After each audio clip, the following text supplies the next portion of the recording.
have done, Lord, I give you praise. You're so good to me.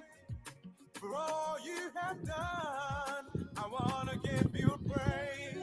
Say, Lord, you've been good to me. For all you have done, Lord, I give you praise. You've been, Lord, you've been good to me. Good evening and welcome. Thanks for joining us here.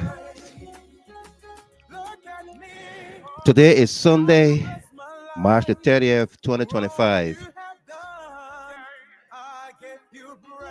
We hate to be the bearer of bad news, but we have to do this. TARPLAH Z Davis, aka ZOELY, aka General Dragon, is no more with us.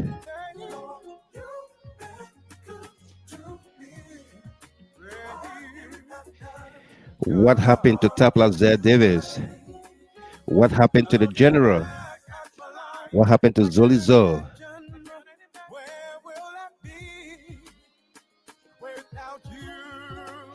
We're going to explain the stories to you here tonight as we memorialize TARPLAH Z Davis, aka ZOELY, General Dragon.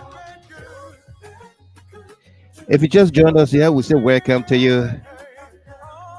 Invite someone, like the page, follow the page.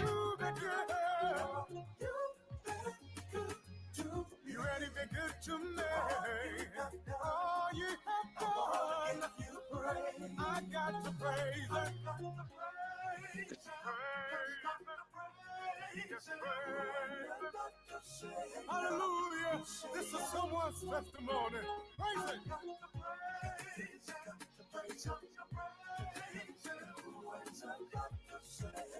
Very, very heartbreaking news out of Monrovia this evening.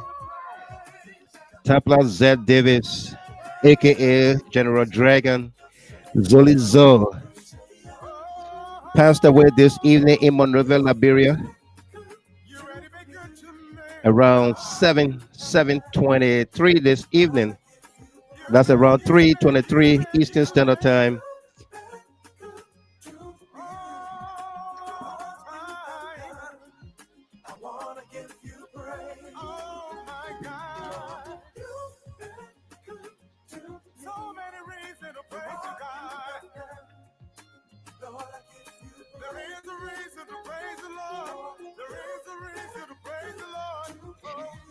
And all we can say is to praise God for the life He lived, for the friendship, the camaraderie, and everything. We're going to keep His family in our prayers. We're going to take your calls for tributes for the General.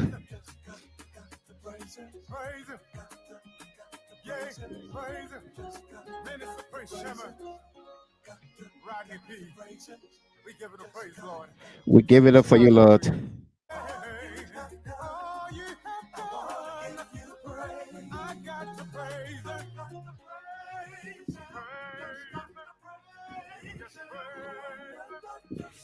Hallelujah. This is someone's testimony. Again, good evening and welcome. Thanks for joining us here this sad evening from Detroit, Michigan. As always, my name is Wild Michael Gilman, and of course, we hate to be the bearer of sad stories, sad news. And this time around, it has to do with our friend and brother, ZOELY, the General, TARPLAH Z Davis. We're going to bring you the story, what happened to ZOELY, and how, why did he expire in the manner in which he did. TARPLAH Z Davis.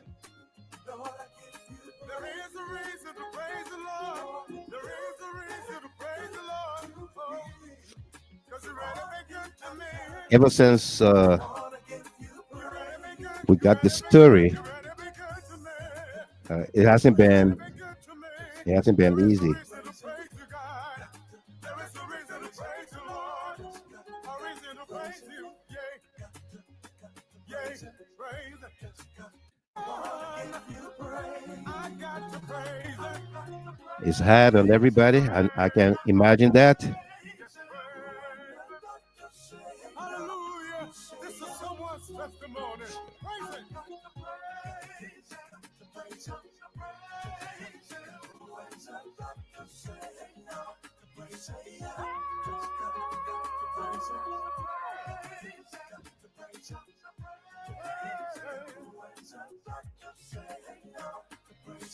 Oh, you ready to be good to me, oh God. You've been good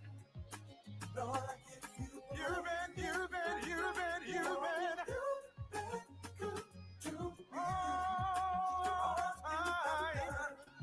I wanna give you praise. Oh my God. You've been good to me. So many reasons to praise you, God.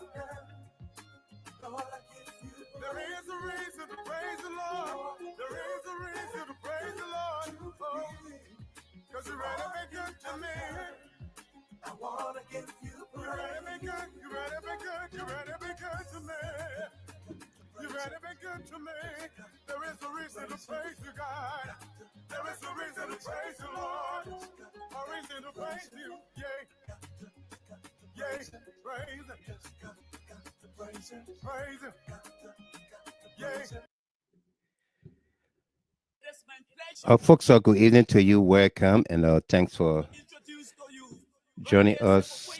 Joining us here this beautiful, beautiful Sunday evening, the Lord's Day.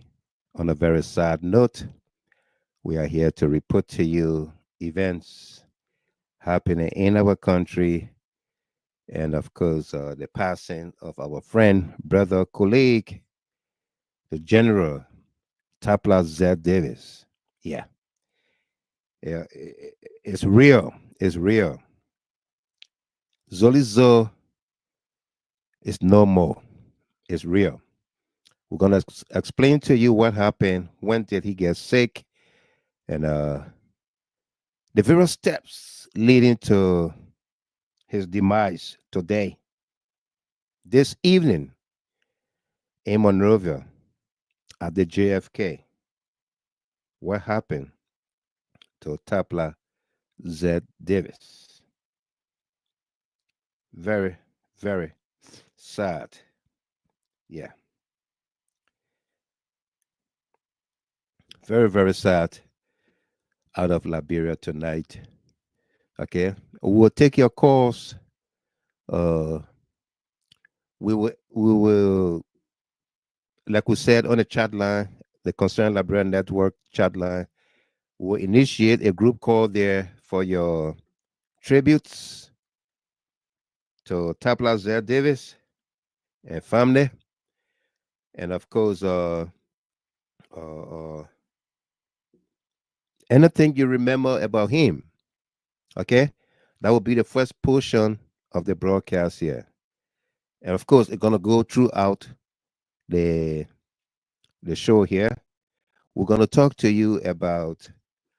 Uh, this was planned to bring you this story that we did yesterday about the purported speaker wife filing a lawsuit, uh, Angie Waller Coon versus Richard Nangbe Coon, the real story on Judah High Talk.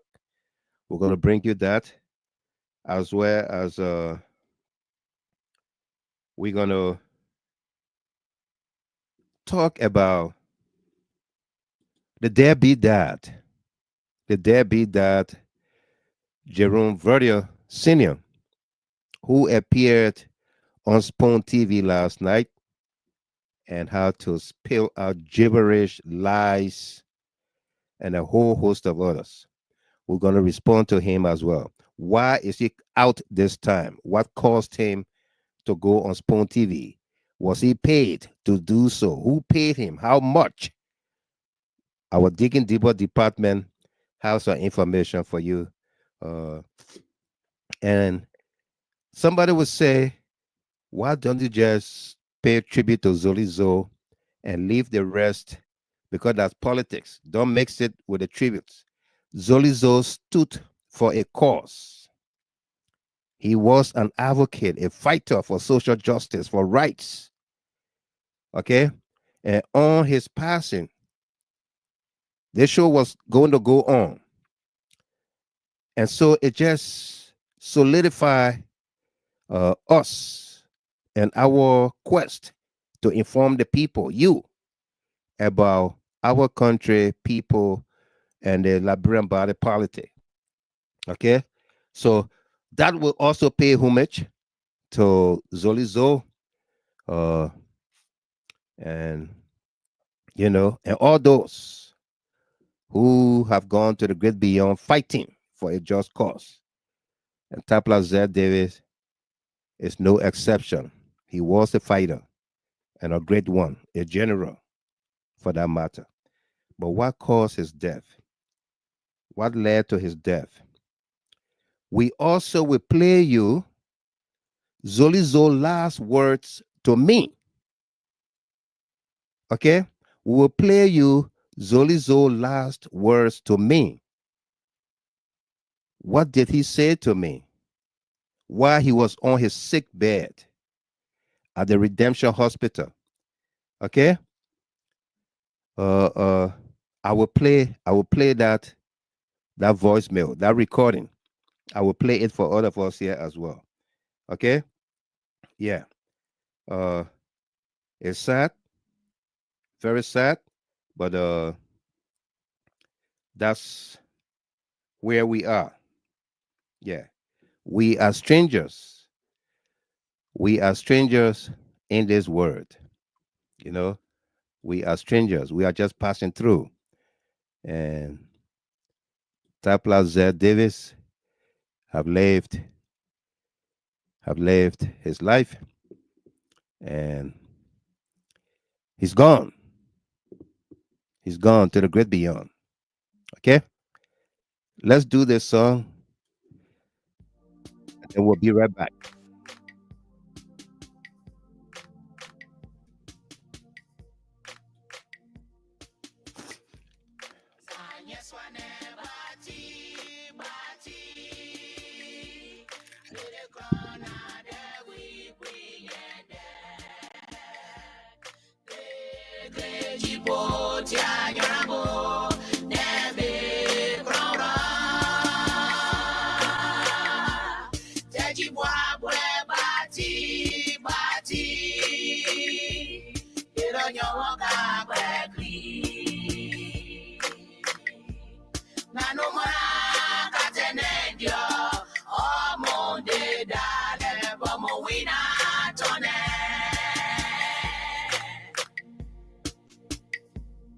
Etina tranquina na debo Crewi ba ne tranqui Awala mwe kumpa Crewi kwinya na ba Then I want you put ya there Yonya waka bakri Nanu mona gata nejo Mumu de dale bomu wina tone Sanye swane bati Bati Ede kona de we yende Siwo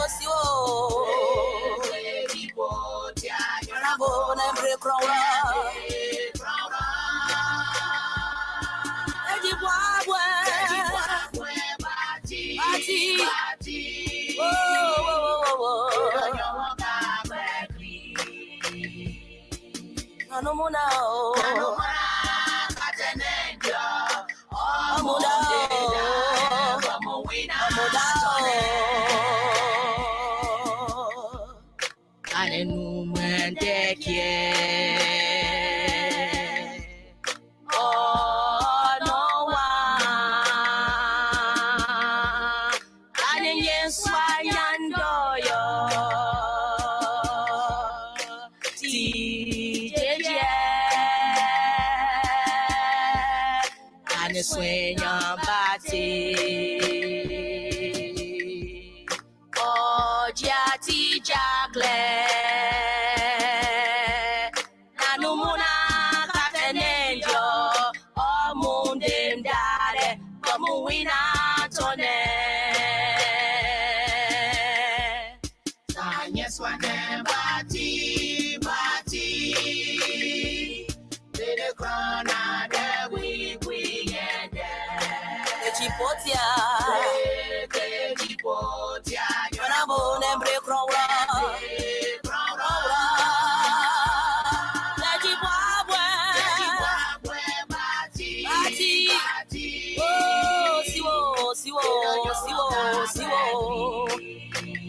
Oh, Nanumuna.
What a song there by Comfort Kong.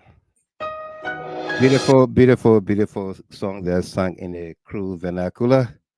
Uh, again, folks, we hate to be the bearer of bad news, sad news, but here we are today. The Blue Revolution is heavily bereaved. General Dragon, TARPLAH Z. Davis, aka ZOELY Zo, is no more. What happened to ZOELY Zo? What caused the general to fall? Yeah. What caused the general to fall?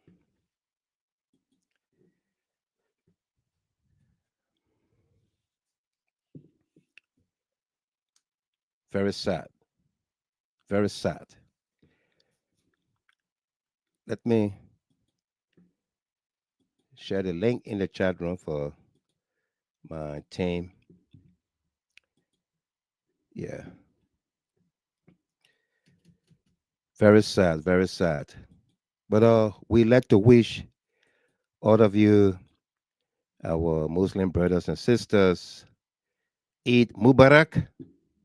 Happy Ramadan to you. Uh, tomorrow We'll dedicate the program to all of you, and may God bless you all. May God, Allah, answer your prayers and grant you your heart desires. All right? We'll celebrate Eid Mubarak uh, uh, with you tomorrow, Monday, in another special edition. Yeah. But we are very, very saddened tonight on the passing uh, uh, of Zolizo. Very, very saddened tonight. Okay. Yeah. Okay. The link is in the chat room to our panelists and analysts. If you are following, the link is in the chat room. You can join us from there. Okay. Yeah. Let me welcome all of you to this Sunday's special edition. Uh, I don't know where to begin from, but we tell God, thank you for the strength, the courage to be able to tell you the story of TARPLAH Z. Davis. It was on, I hope I'm loud and clear. I see my auntie Rose Mountford is here from Monrovia. Uh, it was on Tuesday morning when the fiance of TARPLAH Z. Davis called me. It was exactly 7 a.m. or 11 a.m. Liberia time when she called me. Petula, thank you. Confident D said very clear. Comfort Mamite, yeah, said very clear. Yeah. Oh, it was sorry. It was on Tuesday when Petula called me exactly at 7 a.m., which was 11 a.m. Liberia time. She called me Tuesday the 25th. And I'm looking at the history here. We spoke for like 5 minutes. And she told me, she said, Daddy, Mr. Gilmer. I said, yeah, Petula. She said, yeah, that me Petula, TARPLAH, Zolizo girlfriend. I said, yeah. She had called me before in the past and complained Zolizo to me. And I talked between the two of them and settled whatever dispute they had. So I thought it was one of those moments again. And then she said, oh, Daddy, your son Zolizo in the hospital. The thing he's doing right now. I said, what he doing? She said, Zolizo had a stroke. I said, what? She said, yeah, Zolizo came home yesterday, which was Monday from work, and he was eating.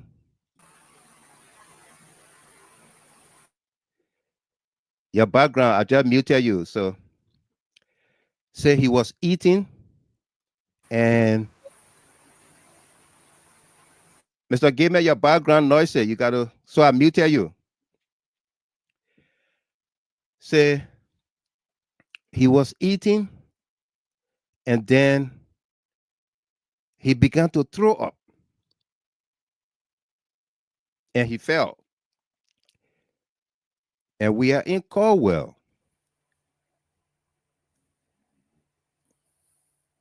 Mr. Gamer, that background stated that when you're ready to talk, just unmute yourself. Something. There's nothing on here. There's nothing. I'm looking around. There's nothing. Okay, all right, let it be. But I'll mute. Okay, yeah, mute. When you're ready to talk, then you do that. So she said, we took him to a clinic, a nearby clinic, and the clinic, the people said this require big hospital. So because we were closer to Redemption Hospital, we took him to Redemption Hospital. And she sent me some pictures from Redemption Hospital, but I'm not going to share those pictures with anybody. I shared those pictures with 2 people and are 2 people only. I'm not going to share with anybody, nobody, because they're not pictures to be seen on social media or people running around with it. Yeah, she confided in me with those pictures, and I sent it to 2 people of esteem, caliber, characteristics, and I doubted they would share those pictures with anybody. So she said, we took him to Redemption Hospital and they admitted him. But he just laying down here. He hardly talks. So she said, I tried to talk to him on Tuesday. He wouldn't talk. He was not able to talk. So on Wednesday, I told Petula, I said, regardless the time, call me anytime. Don't think about, oh, Mr. Gilmore, it's a sleep time difference. Call me anytime. So she said, okay, Mr. Gilmore. So she called me on Wednesday at 4:49 a.m. 4:49 a.m. she called me. And then she said, oh, Mr. Gilmore, there's a little bit improvement. He's able to talk a little bit. So I said, okay, let me talk to him. I said, let me talk to him. So she handed him the phone, but he was not able to talk. So I told her, I said, see if you can even get him to send me a message. That when she did 2 voice recordings. I will play them right now for you. 2 voice recordings she did. Okay? Yeah. I will play them right now for you. Papa? It's okay.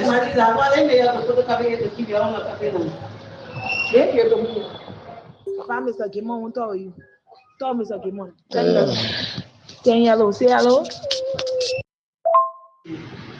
Okay, that was the first one. You heard him grounding in the back like he wants to wake up to talk.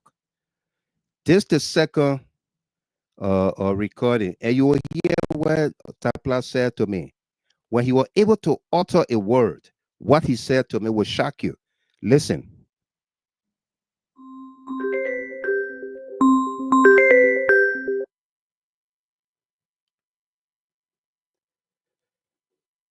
Good morning, Mr. Gimon. This is Petula. Mr. Gimon, I don't want to lose.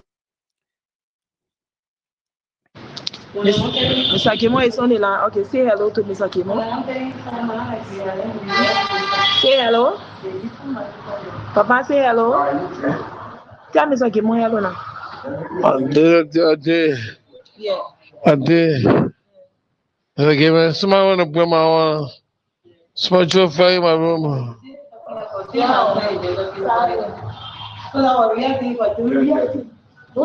Mr. Gimon hello now.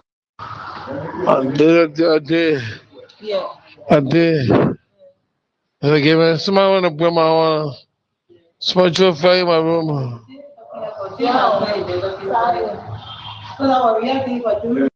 Hello.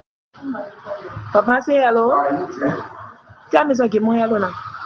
I did. Yeah. I did. Again, somebody want to bring my spiritual fire in my room.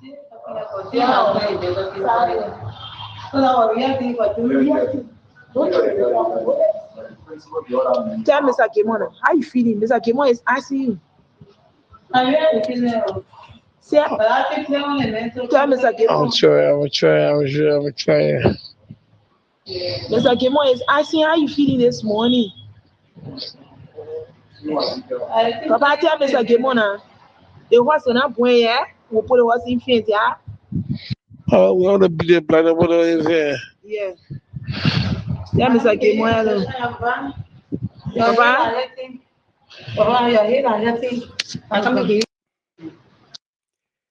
Okay. The words that came out of his mouth, Mr. Gamer, somebody won't burn my house. They threw fire in my house. Okay, that's what he's saying, Thelma. That somebody, and I spoke with Petula and she explained to me, said, oh, he's trying to tell you that somebody threw fire in our room.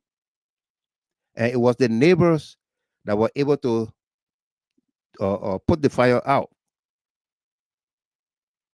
Okay, if you listen in the background, either one of the nurses or somebody in the room where he was said, is the fire, is that thing that perhaps messed Zolizo up, got his mind messed up? Yeah, that somebody threw fire in his house, in his room.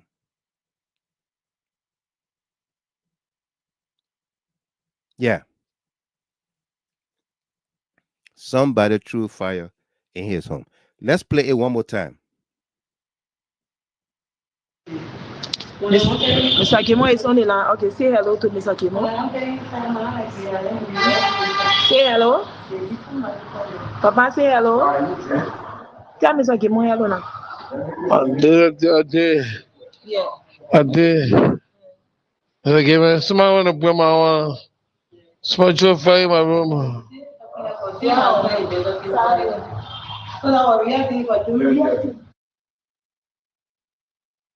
Yeah. I did. Again, somebody want to bring my spiritual fire in my room.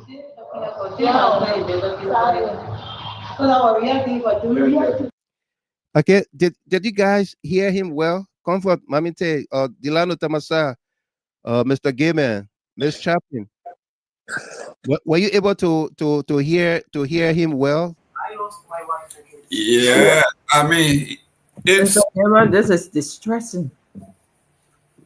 It's totally distressing. Go ahead, Miss Chaplin. I mean, the tip you play, I see about Solution there, but the tip alone is distressing. Totally distressing, Mr. Yeah, Kema. yeah, very. That alone will give people a total state of insecurity, you know. Yeah, And if he really had a stroke, then that could be a serious attributive factor. That state of insecurity yeah. who had led him to stroke, Mm-hmm. all the stress, you know, Yeah. leading to stroke. I mean, Mr. that's Gayman. yeah. The I mean, this young man had been under stress from day one before he even entered the country. Yeah, I mean, you talk about years of stress. And you think because President Weah had left office, the stress will subside. But they follow him, trying to burn the house while he's in there. I mean, you are talking about stress. I mean, the nurse, the medical people on here, they will tell you yeah, stress is like high blood pressure. It's a silent killer. It can kill you anytime. anytime. And that young man, from the day he was nominated, Mr. Gaiman, hold on 1 second. The fiancée Petula is here following from Corwell from Monrovia. Petula, uh, I don't know how you muster the courage to come on here tonight, but we are talking about your teddy bear, like you called him, your big teddy bear, Tapla Z Davis, aka Zolizo. We just want to encourage you to stay strong. Like I told you on the phone, every time I spoke with you, stay strong and make sure everything goes well. And Zolizo is given a decent burial. Okay, we are standing with you. We will stand with you, and you and the family. That is, whoever is family at this time, because I talk to Zolizo a lot. I know a little bit about Zolizo and his family, their connections and everything. Whether in Monrovia, on the phone while I'm in the States here, I know a little bit. He and myself spoke all the time. Yeah. And that's why when this thing happened to him, the first person Petula called was me. She called me first. And he was taken to the hospital and what have you. So, Petula, stay strong, okay? Stay strong. We are here for you and the family. Yeah. Yeah, complete your thought, Mr. Gayman, and then Tamasa.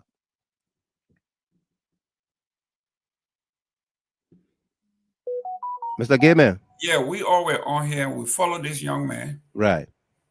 from the day he left these shores of the United States, got his nomination, or just the news that he was going to be nominated, Nominated.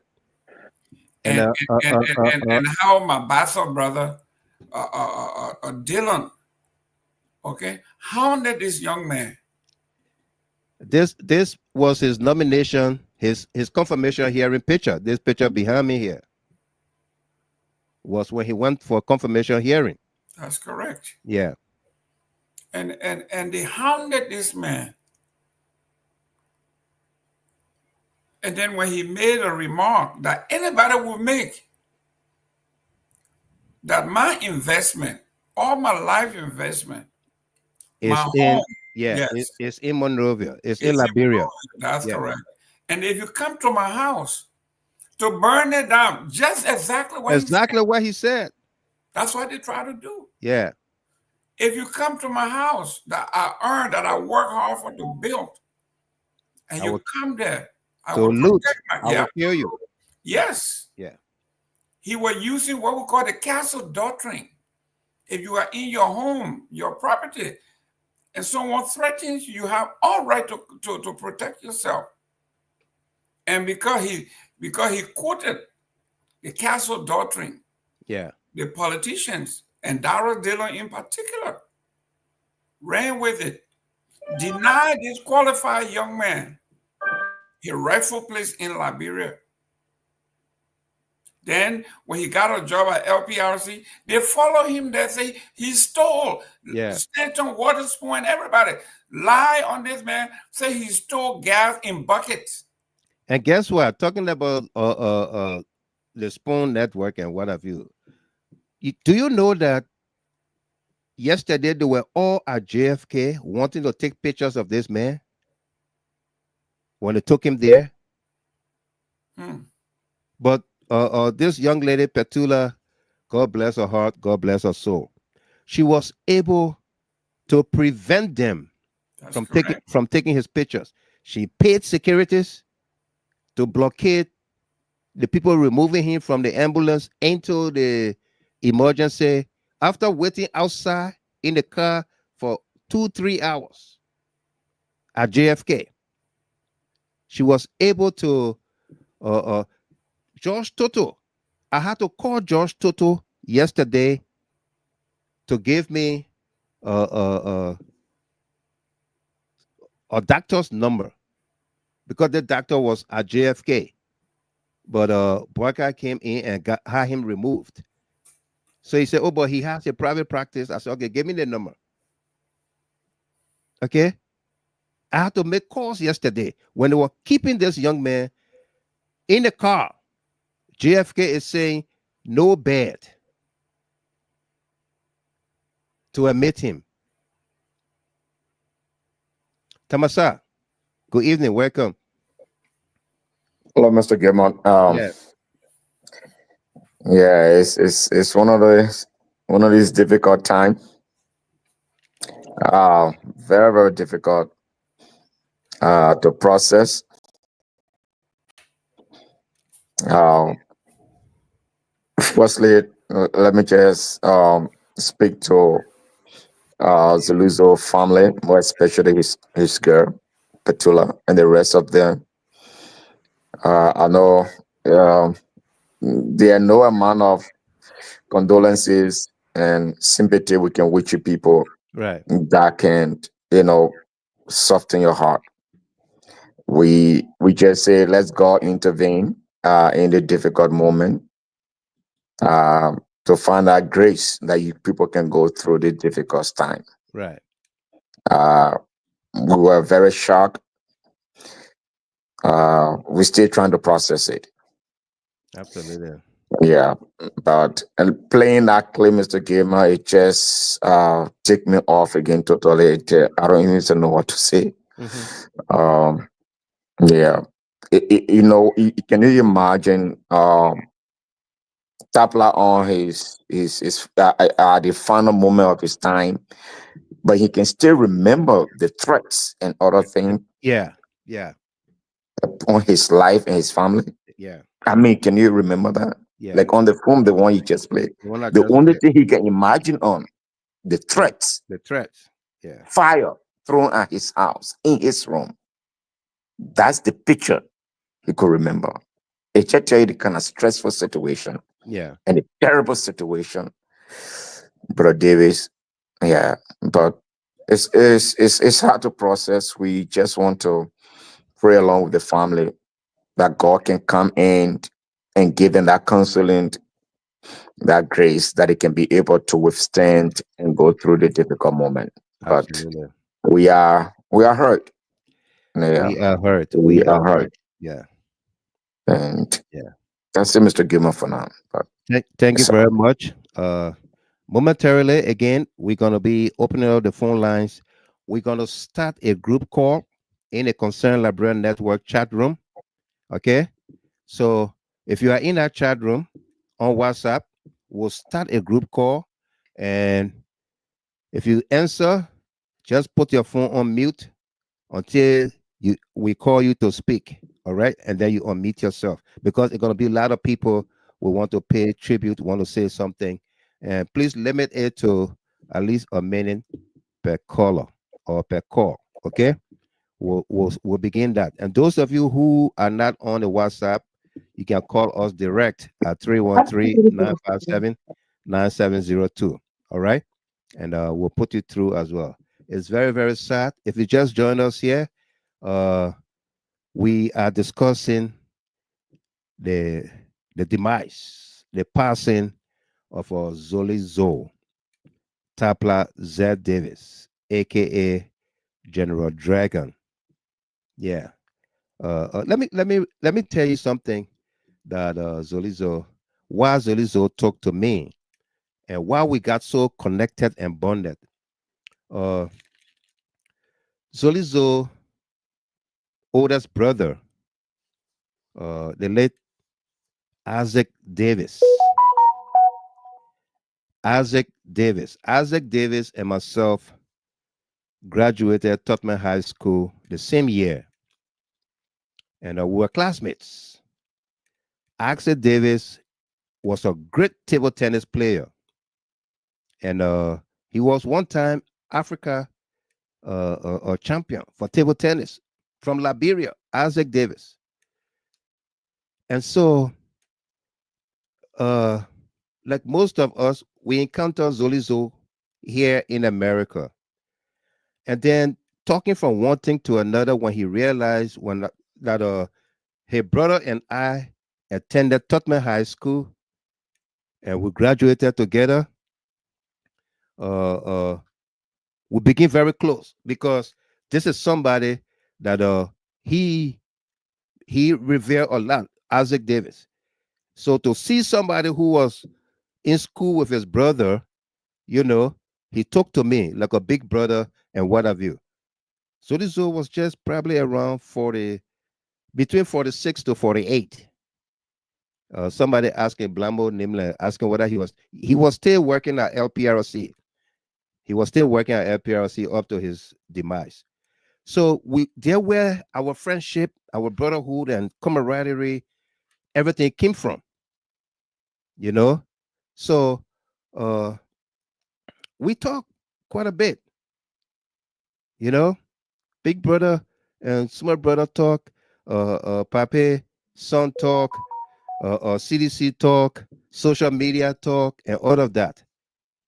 To the extent that I told you earlier, his girlfriend, his fiancée Petula, got to know me and will call me and even complain Zolizo to me. We will talk about it and we'll harmonize it. They will get back together. I was in Monrovia. I met with them. They came to me uh, uh, when I was at Cape Hotel. They came there, had a good time. This last trip, Zolizo came to me as well, you know. But here we are. We are discussing his passing today in Monrovia at the JFK. Uh, uh, uh, I haven't started the call yet, Thelma. I haven't started the call yet. Okay. Uh, uh, so let's recap. Let's recap, and then I will start the call. Let's recap how did Zolizo die. Okay, and then we'll start the call. It was Tuesday morning. Tuesday morning around 7 a.m. Eastern Standard Time, which is 11 a.m. in Liberia. That Petula, the fiancée or girlfriend to TARPLAH Z. Davis, called me and she told me that Zolizo has suffered stroke and was at the Redemption Hospital. In fact, the story goes like this: that Monday he had come home from work, was eating, and he just began to throw up. He fell off. They rushed him to the nearby clinic. The clinic told them they had to take him to a bigger hospital, a referral hospital. So they took him to Redemption Hospital from Corwell. Took him to Redemption Hospital, and he was there from morning, night, Tuesday morning until yesterday. Until yesterday. Yeah, Joanna Peters, such a humble young man. Until yesterday, when she took him to JFK. Yeah, she took him to JFK, and uh, uh, he died at JFK this evening around 7:23. Okay, around 7:23 p.m., which is like 3:27 here. While at Redemption Hospital, uh, I managed to. Petula always called me. I told her, call me any time of the day, night, regardless whether I'm asleep. Call me. I will answer your call. So she called me on Wednesday at 4:49 a.m. 4:49 a.m. In fact, the first time she called, she sent a message at 4:09 a.m. and said, "Hey," and then I called her right away. Uh, uh, I called her right away. We spoke for like 2 minutes. So she said, he's better. He looking better than yesterday, Mr. Gamer." So I said, okay, let me talk to him. She tried to get him to talk. He would not talk. So I said, okay, see if we can get a voice recording, a message from him. Let him just say something to me. And she sent me this message from TARPLAH. I'm going to play it for you, and then we'll open up the phone lines. Okay? Uh, Sarah Yimpa, Toyiwa Harris. Yeah, he said my heart is heavy, sad. Absolutely. Okay? So this is the message that she sent to me. That TARPLAH said her own voice, the general on his dying bed, is telling me, Mr. Gilmer, somebody tried to burn my house. The true fire in my room. The true fire in my room. This is TARPLAH Z. Davis' own voice, the general. Listen, and we'll open up the lines in the WhatsApp and the regular. Mr. Kimo is on the line. Okay, say hello to Mr. Kimo. Say hello. Papa, say hello. Tell Mr. Kimo hello now. Yeah. I did. Okay, man. Somebody want to bring my spiritual fire in my room.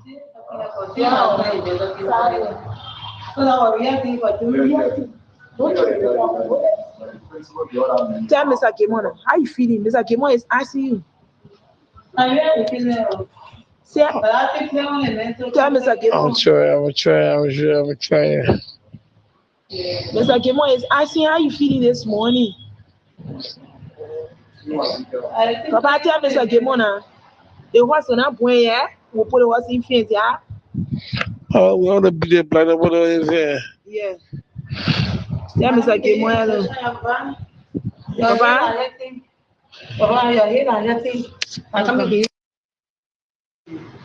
Mr. Kimo is on the line. Okay, say hello to Mr. Kimo.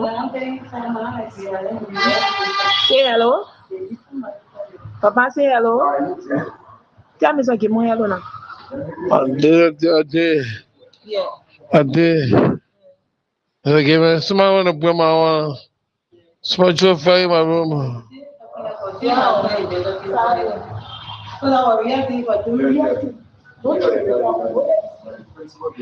Tell Mr. Kimo now. How you feeling? Mr. Kimo is Spiritual fire in my room.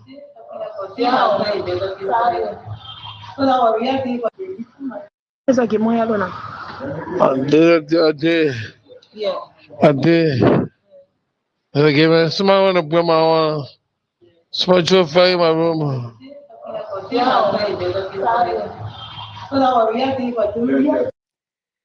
Okay? You heard it. Very sad. Kwame Opa Weeks, thanks for your help yesterday. Yeah. Kwame was one of those that I called to try to get TARPLAH on the bed in JFK. And all they could do was to get him in the emergency room or the triage or so. Yeah. Very sad.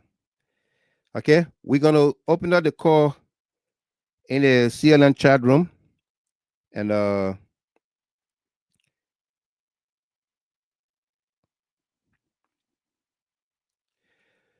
you can call us here direct at 313-957-9702. Okay.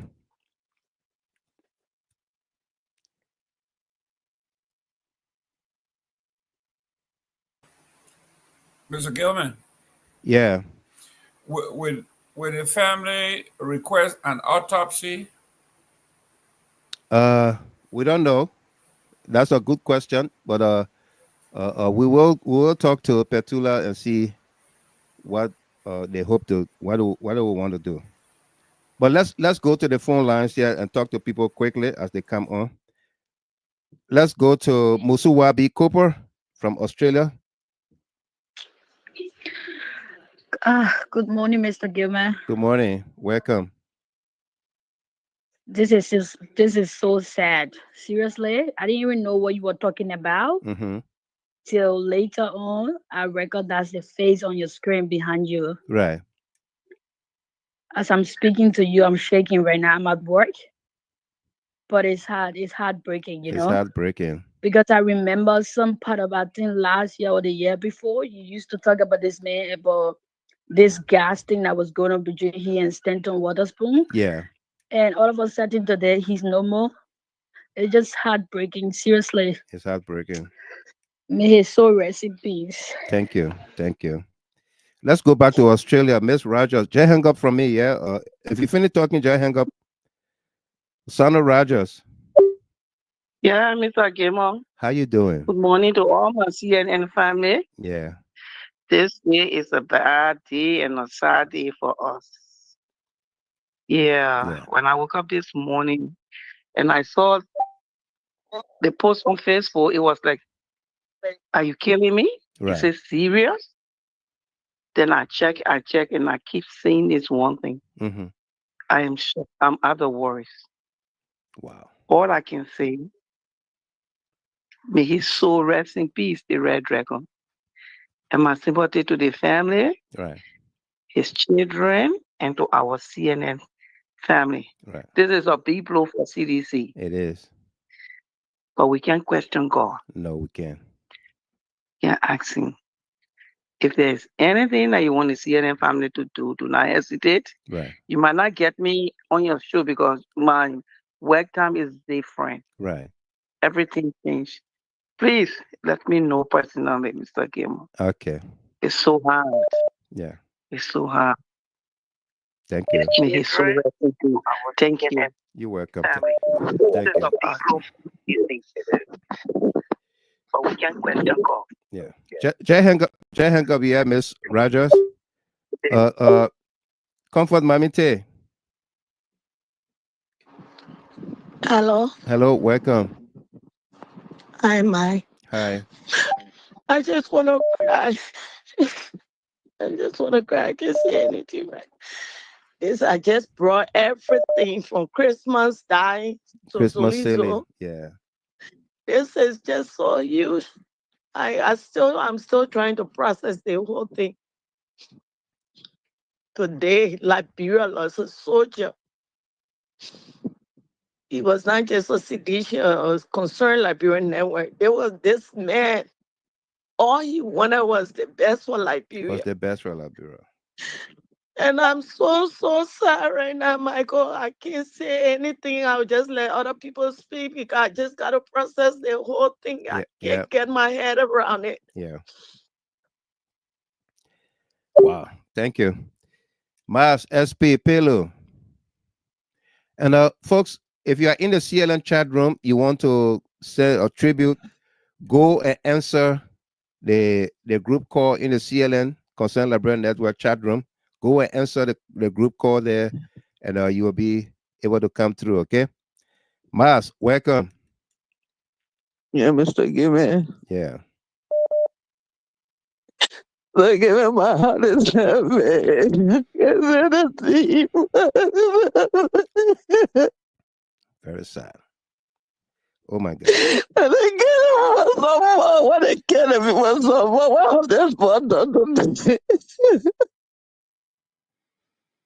Yeah.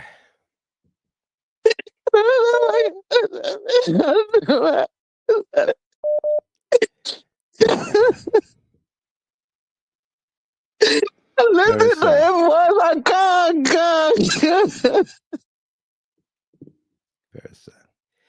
That's a real man.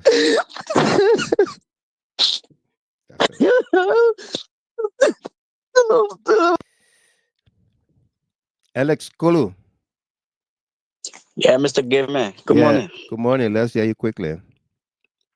All right, thank. And Mr. Gateman, let me say my condolences to the family of a great fallen hero. Yeah. And let me say thanks again to you for having that great recalling, at least to make the mind of the people to understand what really was unfolding. Yeah. But Mr. Gateman, one thing I really let to understand, I don't know how long it took this man at the hospital. Because this man, he was a man that contributed towards our country. Through illness to be to that kind of a place. I don't know how long it really took me at the hospital. Zolizo was taken to the hospital at Redemption on Mhm. Monday night into Tuesday morning. And Okay. I got the call Tuesday morning at 7 o'clock Mhm. my time, which is 11 o'clock your time.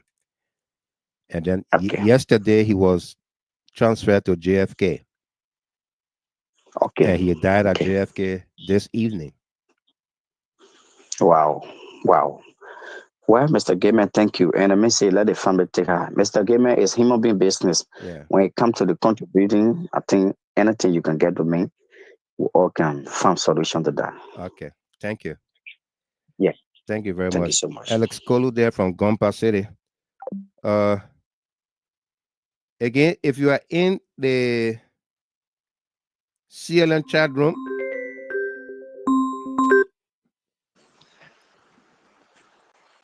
Oma, says Mariah, let the children play.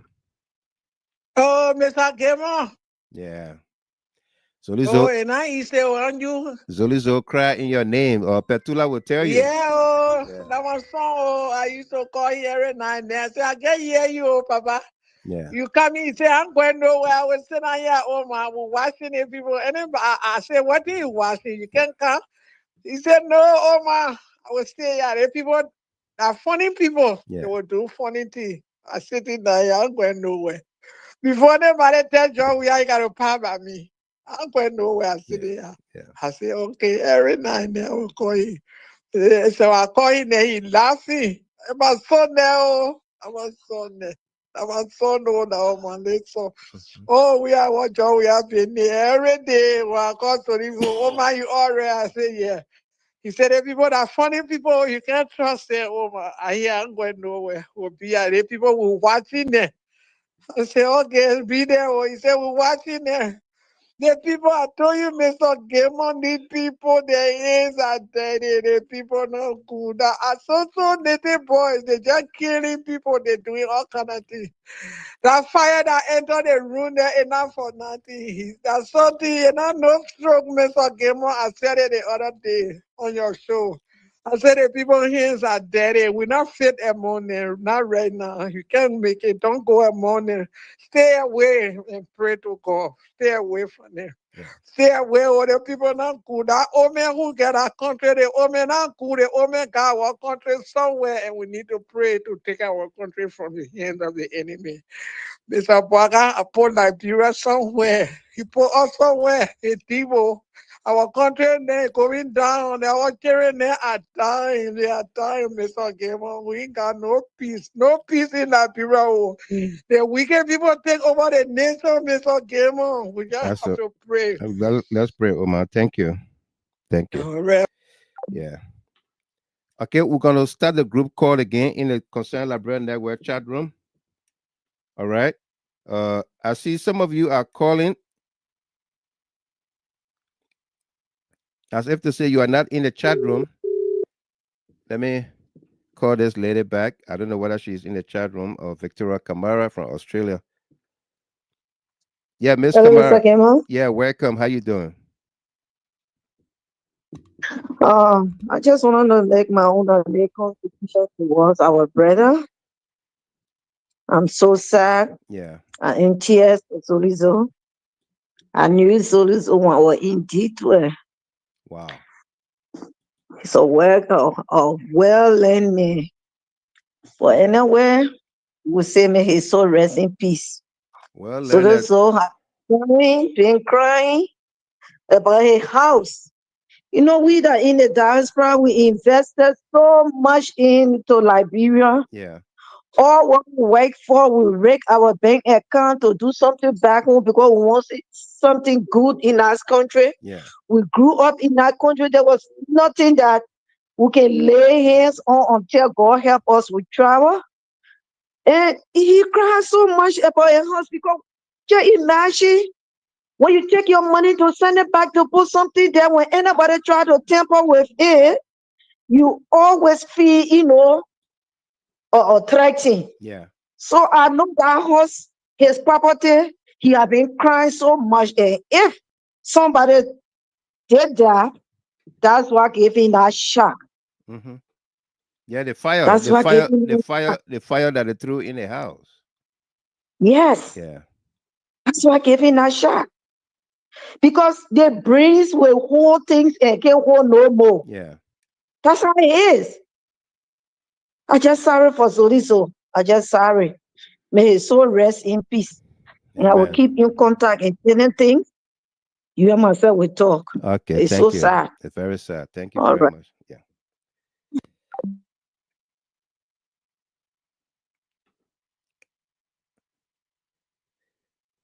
Okay.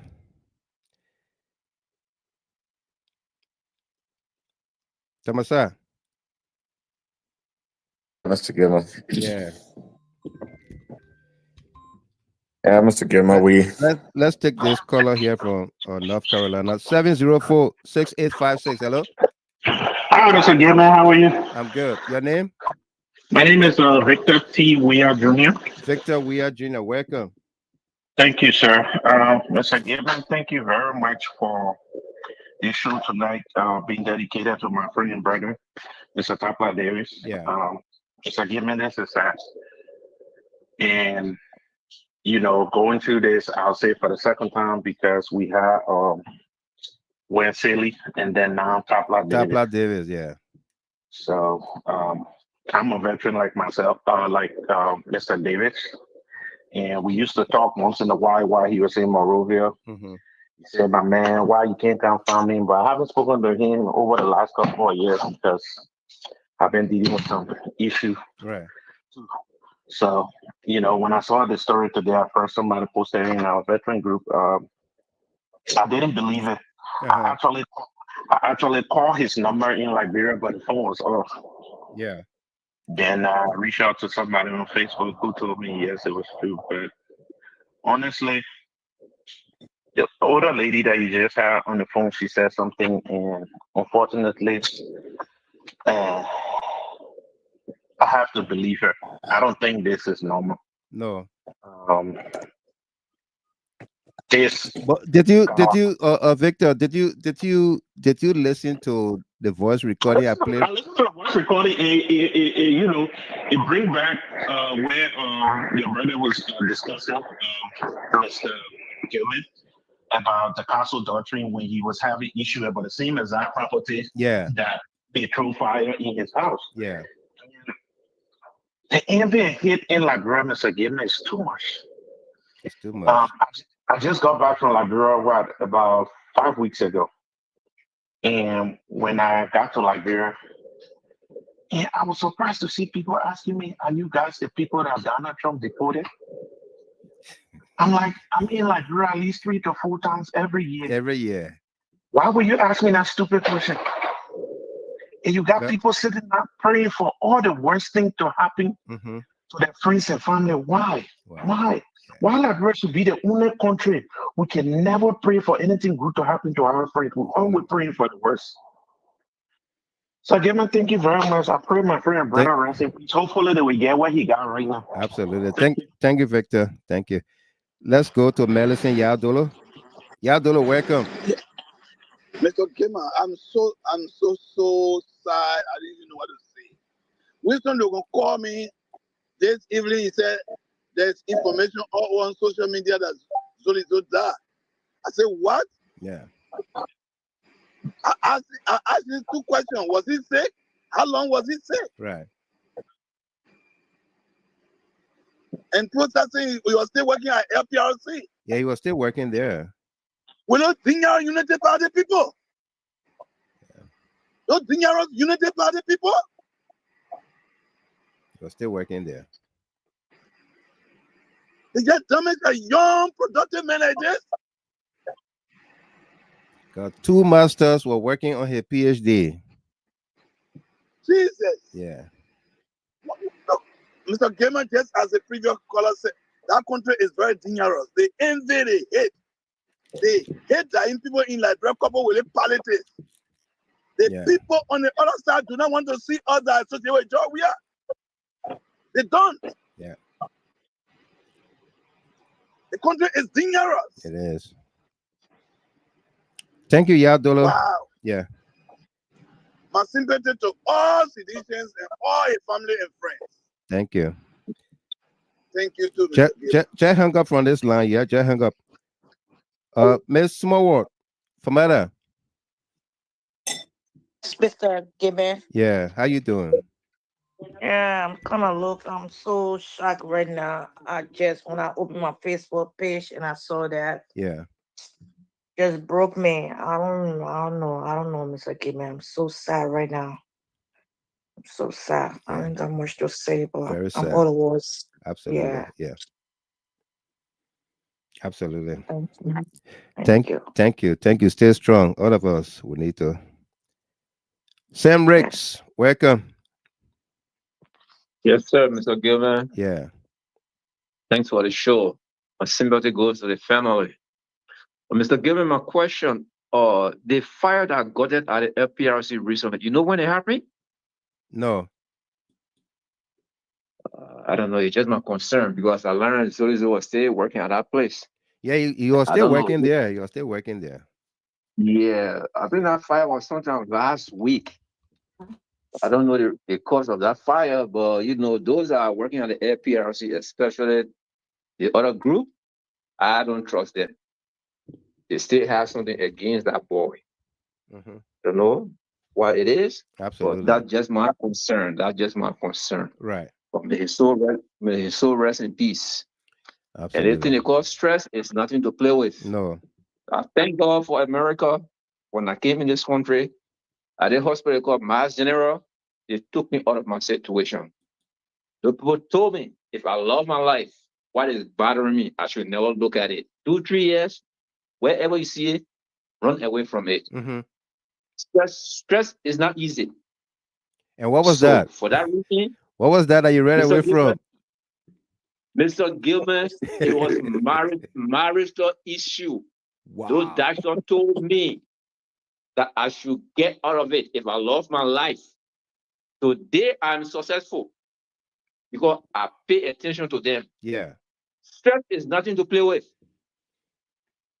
Yeah, you're You right. don't play with it. Right. You don't play with stress. Yeah. Yeah. But anyways, really Now go. what Rest they say when you get married, you sign your death warrant. That's it. A friend of mine told me when you get married when you marry the more entire family. Yeah. Because anybody can call you and say, do this for me. So it's not just the one you married to. It's like Right. if you marry to everybody, the auntie will call you, the mom will call you. Your entire life is in their hands. Yeah. Just go ahead, Jugwell, but Arthur. Yeah, go ahead. Yeah, welcome. Yeah, thank you, my brother. Yeah, no, man, it's very sad. It's a very sad news. You know, when I saw the message, it kind of broke me. I was just, you know, telling myself just now, you know, even telling my wife, I said, this is one of the things that worry me about going home sometimes, because just, you know, these little things that's, you know, seem like you could survive on. Yeah. And you know, would take your life. I just, you know, my heart goes out to him and his family and loved ones, and especially, you know, it's and few friends of mine who I know who went back home before, and they never came back. Somebody just, you know, heart attack, that kind of stuff. Yeah. You know, that was it. It's just the little things that we overlook. I told a friend of mine the other day, I said, if you sit in America and you start complaining too much about America, check you on a plane and go Liberia for a few days, you'll realize why you left Liberia in the first place to come here. Yeah. You start to appreciate, you know, like, you know what, this is why I actually left Liberia and came this way, you know. Yeah.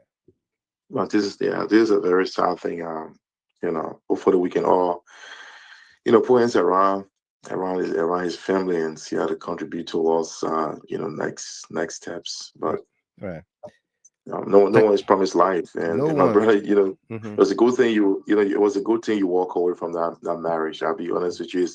I think it's one of the things that even not just you alone, but I think a lot of us from Africa we go through that.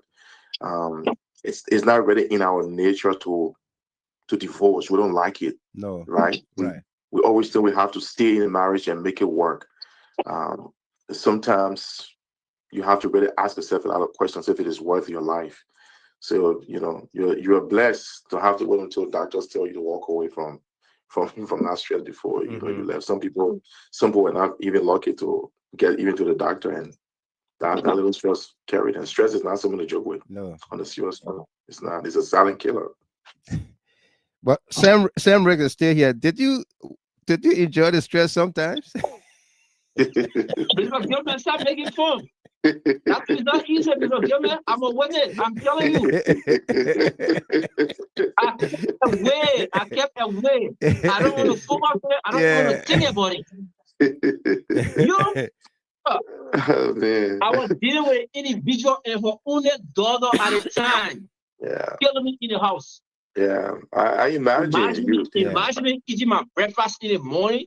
An older woman called herself daughter, took my whole breakfast and dumped it on the floor. Wow. Sitting there, telling her, so you see what your daughter did. You will talk nothing. I'm not saying nothing. I just kept my silence. This is a miracle. I don't want to go in jail. I'm the only boy here. My parents back home pay attention to me, looking to me. Yeah. So I'm not gonna get myself in trouble. When I went to the hospital, I explained everything. Yeah. That doctor told me, I know your situation, but if you love your life, I will tell you, I will schedule you. You come here at the hospital sometime. You come to meet with somebody. You know, let me tell you something, Rex.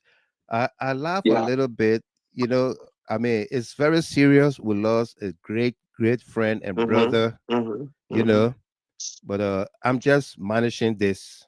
Somebody said manage your expectation. Yeah, I'm just managing this.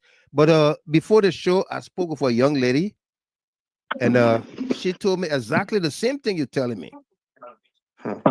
Yeah, that her stomach was like you get a machine inside, just turning things around.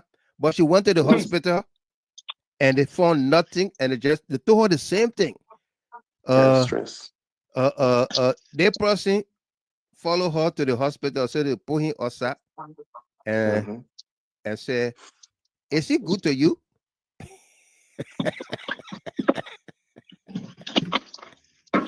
And she said, "No, we've been having some issues."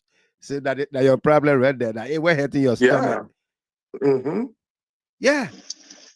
It's true. But anyway, there's so many people I know that it's sad. have gone through the same thing. Like my brother said, thank God for a miracle. I just came from Africa. I was in Ghana. I was there for 6 days. I told myself I will only give moral support to Liberia, but to see my foot on that soil, never. I will not. Wow. I mean, I get where you're coming from, bro. Sammy. I do get it. You know, and I talk to many friends and family. We all have the same feeling. You know, the one thing I've always said is, at the end of the day, you know, Liberia is our country, and you know, we can all choose to stay here, and that's fine. I tell you one thing: I like America, I really do, but I love Liberia. Yeah. Regardless of everything, I love the country, and absolutely. I think you know, we all have to reach. I mean, take for example, if 5 of us who found a way to do something, you know, got a way to say, let's open some sort of modern hospital or somewhere in our country where people can really go to, like what the former president did in Bapolo County. Yeah, and let's support such a county. It is not opening brand new hospitals. It is the mindset. The people. The people, the mindset is what killing our country. You're right, man. You're all so right. right. People, I mean, you're so right. People are saying that if you take a sedition to JFK, they will kill him. Yeah. If you took a sedition to this place, you know, the trust, the doctors, the doctors, the nurses, the nurses, the doctors, the nurses, I mean, people need to take politics out of their professional careers, like doctors, nurses, teachers. You just said it. You just said it. But you saw doctors and nurses protesting and talking about you harmonize my pay, harmonize your vote. Yeah. You know? Get into politics. No, you actually said the right thing. The mindset of our people. Yeah. Mr. Gilman. When I came to America, I had an uncle who graduated from the University of Liberia. I came to America, I was looking for him all over. One Matthew Glade. When I found his son on Facebook, when I asked him, do you know one Matthew Glade? He asked me, this person you're talking about, when was the last time you saw this person? And I described everything to him during the wartime. I saw him back and he said, I'm my father. But Ellen sent for him to go back to Liberia to work. My uncle, blood brother, poisoned him. Wow. That man was dying. He said, my stomach, the water he gave me, that's what killed me. But when I die, let people know that you killed me. My uncle, one Matthew Glee, I don't know who from the University of Liberia, they might know him. That man died. I said, look, when that boy told me, I said, he said, what? He said, yes, that was my father. Yeah. Yeah, you know what? You're right. Mr. Gilman, you know, yes, the thing you just said, you know, it actually exactly the fight. That right there is our problem. Our minds, our mindset. Our mindset is, you know, it's so dangerous to a level where even your own friends, they make the politics personal. Yeah. They make the politics personal. They hate. I got friends of mine. It's you know what you just said. It's so real. It resonated well with me so well. I got friends of mine who were so close, but because of my support, and my love and expression of President George Weah, their attitude. Geez, the good part is they know very well. If it becomes a shouting match, I will shut them down. Right. I will shut them down. But that is not the thing. The thing is, having a shouting match and winning a shouting match is different from what that person now conceive in their heart and their mind towards you. Because now that person see you as an enemy because you don't agree on what they agree on. Yeah. And it's just so right. It is dangerous. And that's the part of it that is, you know, you just say it's scary. You can build the biggest hospital that is well equipped. The very people you hire to go and work there, they will carry the same mindset there. So guess what? What you just said is so right. Absolutely. It means nothing. It means nothing. Yeah. You literally just broke that thing down for me. Yeah, you said you just told me to author. That's not the solution. Yeah. You're right. That's not the solution. You're right. It's not the solution. It's so true. Our mindset is what's killing us in our country. I've on the family side, like Sammy just said, I live here. I've been through the same thing. I'm one of those guys who I lost my parents when I was a kid. I grew up with relatives. I struggled in the Venezuela era. But once I left Liberia and made it to the US and things changed, I became an enemy. Yeah. I met a relative of mine once in the city in the nighttime. I was at Echo Bank taking money for one of my cousins I had to go out. And he just walked straight to me. Imagine in the night, 7:30, 8 o'clock, you're at the ATM taking money. And the last person you expect to see just stand right behind you and tap your shoulder. You turn and see the guy. The guy's like, I know you've been here for the past 2 days. Like, that first thing that came from his mouth. Wow. I was like, oh, wow. Yeah, before I could say this, he's like, he said, no, don't. He said, don't pretend like you're surprised to see me. I said, I am. He said, the day before you landed to the airport, I knew you were coming. How you knew I was coming? He said, I got people at the airport who have access to the manifest before people get here. Before people get down. They saw your name. Yeah. They saw your name on the manifest and they told me the day you were coming. So I knew you were already here. Yeah. That stuff scared me. I got scared. And this individual is someone I've had dreams about, constantly chasing me in my dream. And I'll always run to a particular swamp and stay in that swamp to run from him. He's in the police force in Liberia. He's a big guy in the current police force in Liberia. Wow. But it's the mindset. The mindset. My wife just came out from Monrovia. Yeah, you told me. And I told you. Yeah. Again, we lost somebody. I lost somebody who was like a mother to me. My cousin's their mother. But the attitude of my cousins towards me, I was so scared. I told my wife, don't go there. Whatever money we sent is enough. Because think about it. I called the very day the woman died. I spoke to two of her children, two of my own cousins. Yeah. And sent money. They actually told people since the woman died, I'm not even spoken to them. How can you even tell your wife to go to such a funeral? Yeah. the mindset of our people. I listened, to Sammy saying, "I will not go back to Liberia," and then I just realized he actually right. These little things put fear in people. It's not. We want to go home and do something. Yeah. How can you live in a country where those who can't speak to you to shake your hands, you're not even sure if you should shake someone's hand? Right.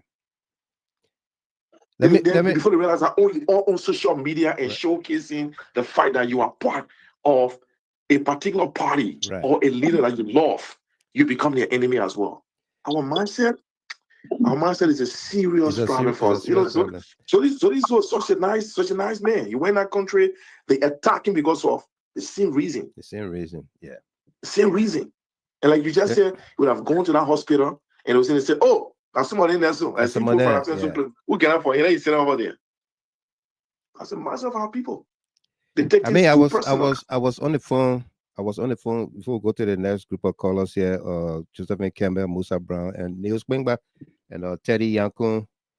I was on the phone with the fiancé Petula when they were trying to resuscitate, to revive him. And then she ran us out, called me, Mr. Gimmer. The thing that happened now, they just stepping on his chest, Zolizo. I don't know what happened. They fighting him, they fighting to bring him back, but they just stepping on his chest. They're doing this, they're doing that. I said, what happened? She's crying. Her sister took the phone to talk to me. I'm telling the sister, please calm her down. Let her pay attention to what's happening to the man. Yeah. And then when you come to find out, the doctors, they don't even stay at their stations. They leave the patients, critical patients, with students, interns. The first thing she said, "Oh, the JFK people said the people at Redemption gave him the wrong medicine." That was the first thing she told me this morning. Stay with me, folks. Let's go to the line here. And if you just joined us here, we are paying tributes to a fallen friend, comrade, brother, TARPLAH Z. Davis, aka Zoely Zoe. He passed away today, this evening in Monrovia around 7:23 p.m. Local time in Liberia, which is like 3:23 here, Eastern Standard Time. All right. We played earlier a voice recording of TARPLAH Davis when he was at Redemption Hospital, where he was trying to tell me that they had threw a fire, petrol bomb in his house. They won't burn his house down. I mean, what? I don't even know that. I'm just hearing that. Yeah, I played that. You didn't listen to that audio? No, I didn't listen to that audio. No, just hearing this.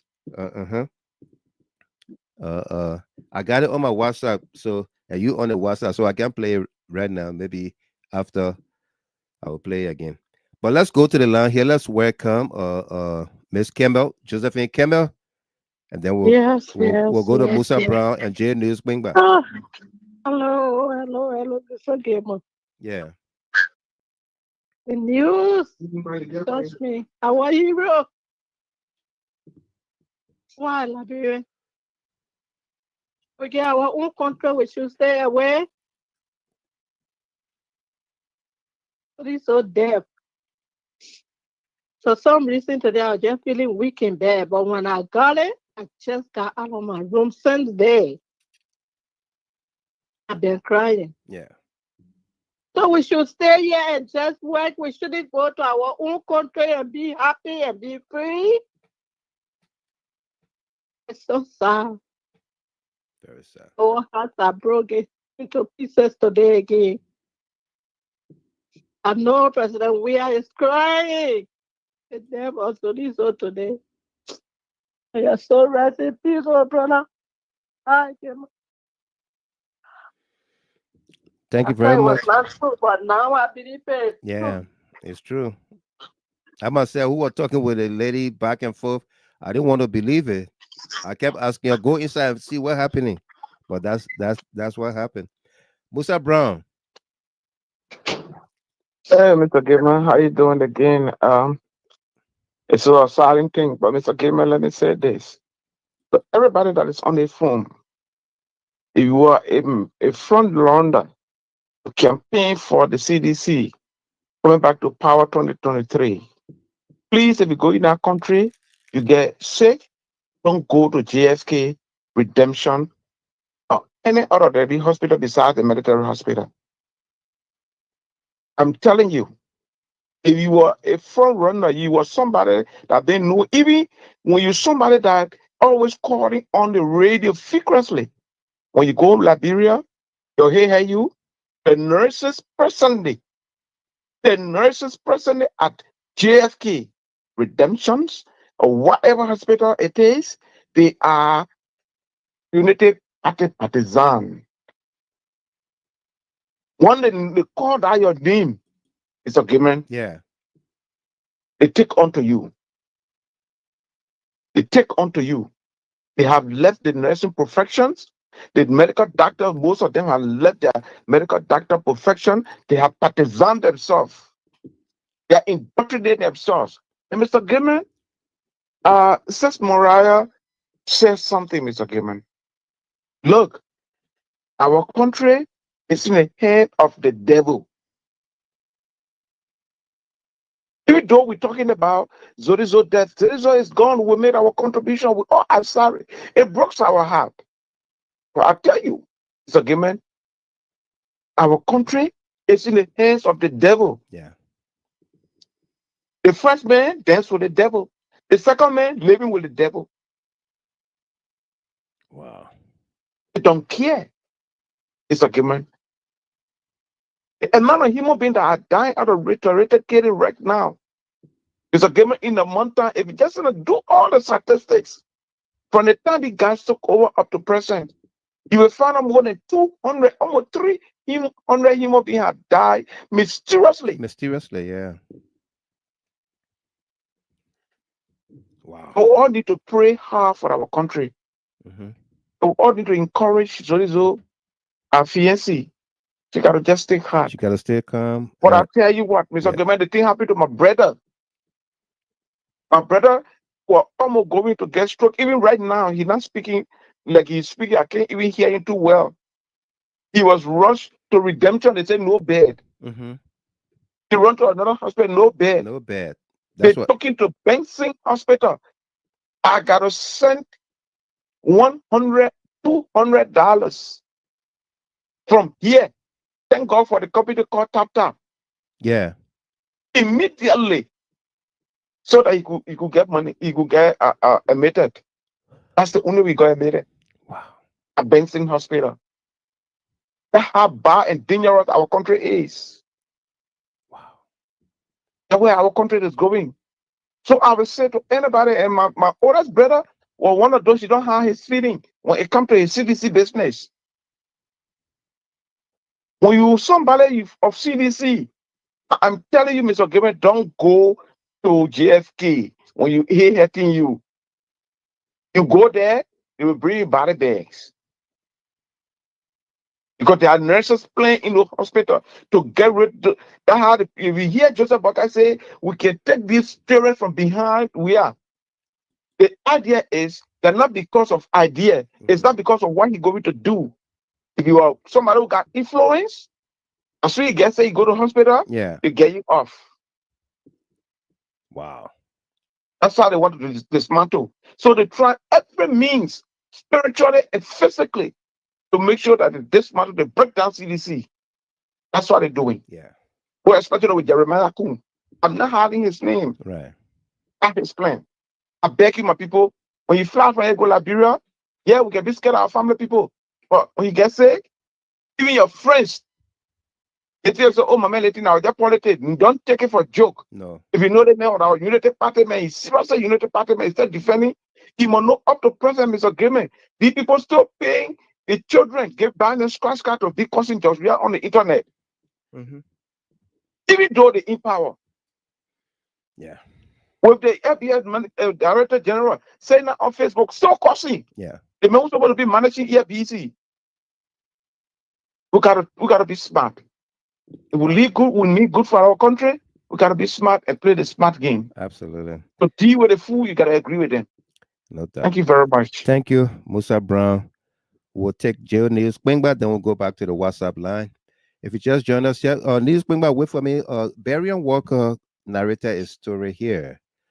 And he said he lost his wife and oldest son. They were poisoned in Liberia.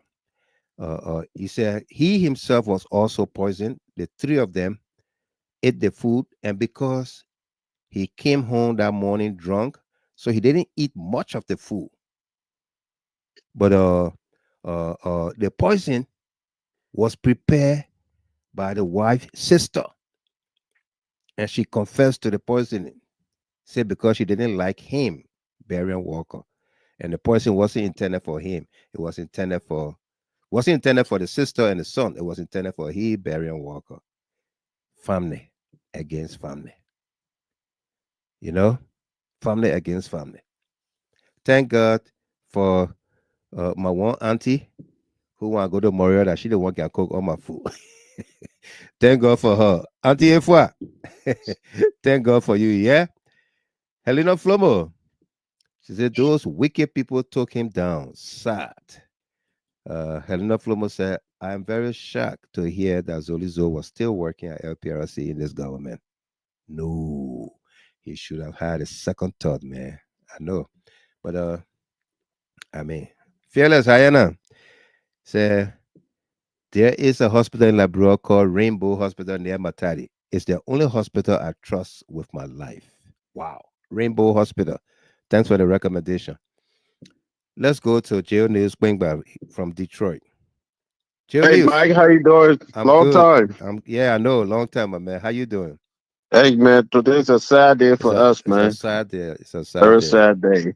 You know, when I saw the news on the on social media, I didn't believe it because many times people put false news and thing out there about people death. Yeah. I went in the various Chat rooms. chat rooms and I saw about trying to see what I would recognize in a name in the comment section. I couldn't find anybody. I didn't know anybody in the comment section. So I said, oh, maybe this is not true. But later on, while listening to Spoke FM, I heard it and it was shocking. Yeah. But here's the thing here. Besides the 14-year civil war we had in Liberia, there is another war, like the fellow who just left was talking about. Mm-hmm. This going election, our health facilities have been compromised politically. The nurses and doctors, you heard the slogan. Mm-hmm. You compromise my pay, I will compromise your vote. Yeah. That exactly tells us exactly that these nurses and doctors, they are all against seditions. Mm-hmm. So like he said rightly, if any one of us who have been on the front line, who have been making comment, who is well known out there, if you go to Liberia, if you should try before you even leave, try to have an open ticket. Yeah. Yes. Yeah. You should have an open ticket. The moment your hair hurt, get on the plane and come back. Yeah. Okay. But before taking much of your time, a lot of people out there want to talk. Mm-hmm. I just want to express my deepest sympathy to his family, to all seditions, yeah, and to other well wishers. It is very sad for a young man like this to lose his life. Absolutely. But here is a question that I have for you. Mm-hmm. Probably his wife could answer that question. If he was still employed at LPRC, why was he carried to redemption and JFK when LPRC got medical when they got medical benefits? Good question. But do they send people to different hospitals? They're supposed to have private places. LPRC does not have medical arrangement with government entity like the Redemption or JFK. Mm-hmm. They have private hospitals. They even have well organized clinic Right. within their compound. There, where they take people who are ill and whatsoever from there to recommend for that person to be flown out of the country. And this man, he was not one of the CEO or one of the managers, No. but I think he was a supervisor who handled a department. He should have been given some sort of some sort of leverage, whereas he would have been looked at and then flown out of the country or sent to a private entity instead of government to government. Right. And this is why April Goldstein talk about every time on his show. When he's sick, he's not going to JFK. Now here we are. It's proven. It's wrong. It's wrong. Very wrong. How can the man go home while eating and then he begin to vomit? That means something was already in his system that he couldn't digest the He food. couldn't digest the food. Yes. Yeah. And look where we are today. And then you heard the tip, right? Well, the tip. Yeah, I heard the tip. He could hardly talk. He could hardly talk, but the man I listened to the tip. He could hardly the talk. man is talking about people trying to burn his house. Yes. He confused. He was confused right away. Yeah. He was not even to himself. From what I heard, even if he had survived, he would have been in a vegetarian state. Yeah. Yeah, vegetarian state. You know, we gotta be careful. Liberia has another war on hand. That is sedition versus the rest of the people. Yeah. That means the doctor and nurses, they have compromised their profession. Their profession. Yeah. It's wrong. It's wrong. Thank you. you. Let me not take much time. Right. I'm listening to the show. Thank you, J News Bingba. Well, let's go to the WhatsApp line. If you want to call on the WhatsApp line, you can go to the Concerned Librarian Network chat room and answer to the call. There is a group call going on there. We'll go to Teddy Yankun, and then we go to Liberia to Bamin Bright, and then David Bade, Emmanuel Zaza. Yeah. All right. Teddy Yankun, welcome. Thanks for taking the call. Teddy Yankun. Yeah. Yeah, I just came from work. I was at work listening to the Spoon Talk, and I got the information. But I myself, I'm trying to process the situation. But however, we know that how important ZOELY was very important to Liberia and to the CDC, and this serious blow. And if we look back, a lot of the attacks and suspicious attempts towards his life, including what his wife told you, you know, the way he died, you know, all these things. You're right. So there's a need for we the CN, you know, family and the CDC, because ZOELY have been an important person to us, and ZOELY been attacked through his demands. Right. So we should take it very seriously, because this can happen to anybody. No one knows who all they want to get rid of before 2029. Because 2029, great fight. I'm not saying this alleged, but the way he passed out there, it seemed like some kind of a foul play behind it. And he passing out, you know, throwing out all these things.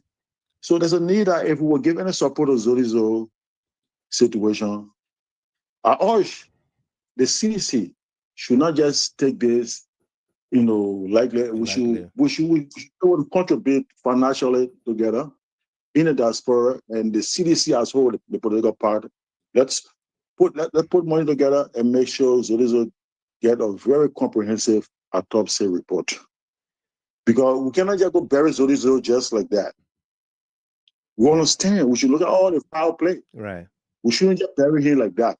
And autopsy report, we should get an independent person from abroad to do this. We want a very, you know, genuine report, not for anybody to just figure out fake report. Yeah. I just suggest that. Thank you. And some of the suspicious, you know what I'm saying, behavior of the current president, Joseph Boakai. Somehow we said this thing before. Joseph Barker now. We should not forget about the luxury. But we should look at the car, the Basak, how you call it, wheelbarrow, gun-proof car. Yeah. That woman bought. We should deeply analyze why he bought a gun-proof car and spent all the money on that. Those people got ulterior motive for the country, and they are waiting to plunge the country in the hands of the devil. They already playing. He ready for some sinister, activities in our country, so he decided to get a gun-proof car to protect himself. This old man said that he made deal with the devil, and the Liberian people put in there. This old man have been building alliances with the juntas, with criminal military group of people, and we're seeing that his leadership turning towards the Russians. All these things, no one knows. Right. If the old man want to leave our country in the hands of some kind of civil war or problem, and everybody like say, "Oh, we pray, this will not happen." This old man is able to manipulate the Liberians and join with the Russians. No one knows what kind of thinking they get to watch the Americans and the Liberian people. They can plunge Liberia in the hands of some even radical Muslims. I don't say Muslim people are bad people. Like, well, I love Muslims with our people, but this country can be plunged in the hands of some sort of a radical Thank Muslim you. or Islamic, Thank you, Teddy. probably religious problem. At the end of the day, then we get problem in Liberia. Thank you.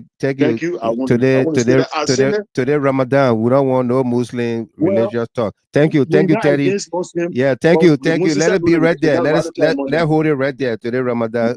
Let's stay Ramadan Okay. greetings and no Islamic. Thank you. Yeah, thank you. Bami Bright from Liberia, welcome. Bami, you there? Yes, sir. Yeah, welcome. Thank you, and good evening from home or good morning. Yeah.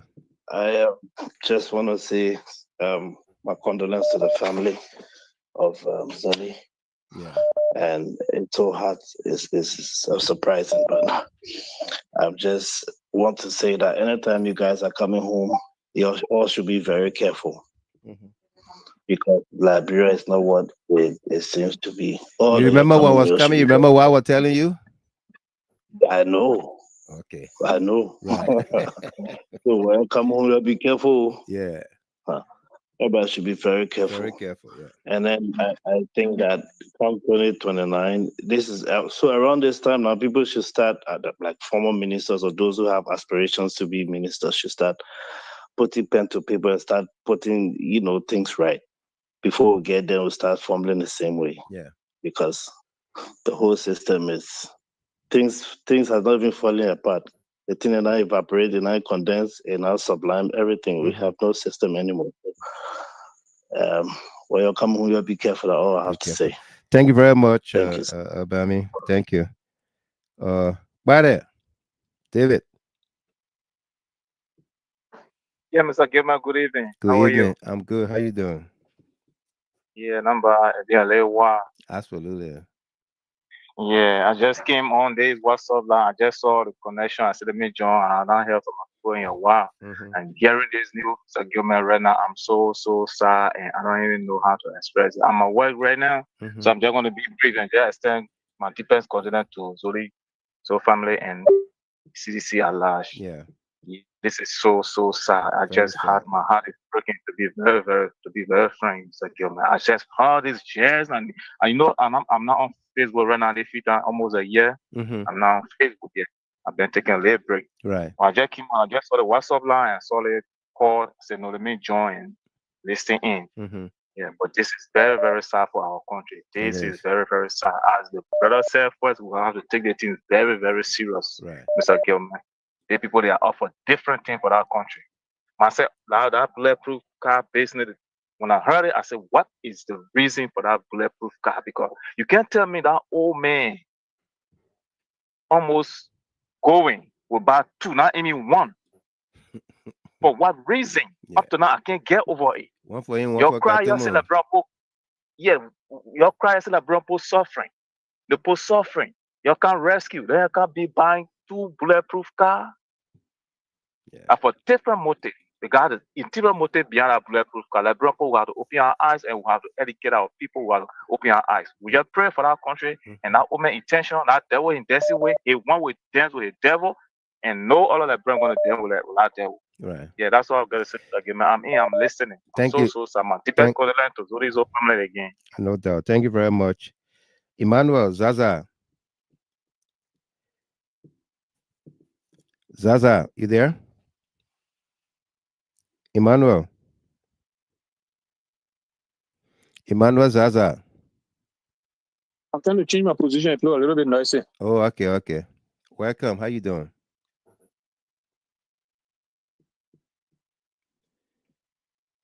Oh, Yeah, sorry. Like I said, I'm trying to get away from noise. I'm okay, grateful. okay. Thank you, Mr. Gilman. Right.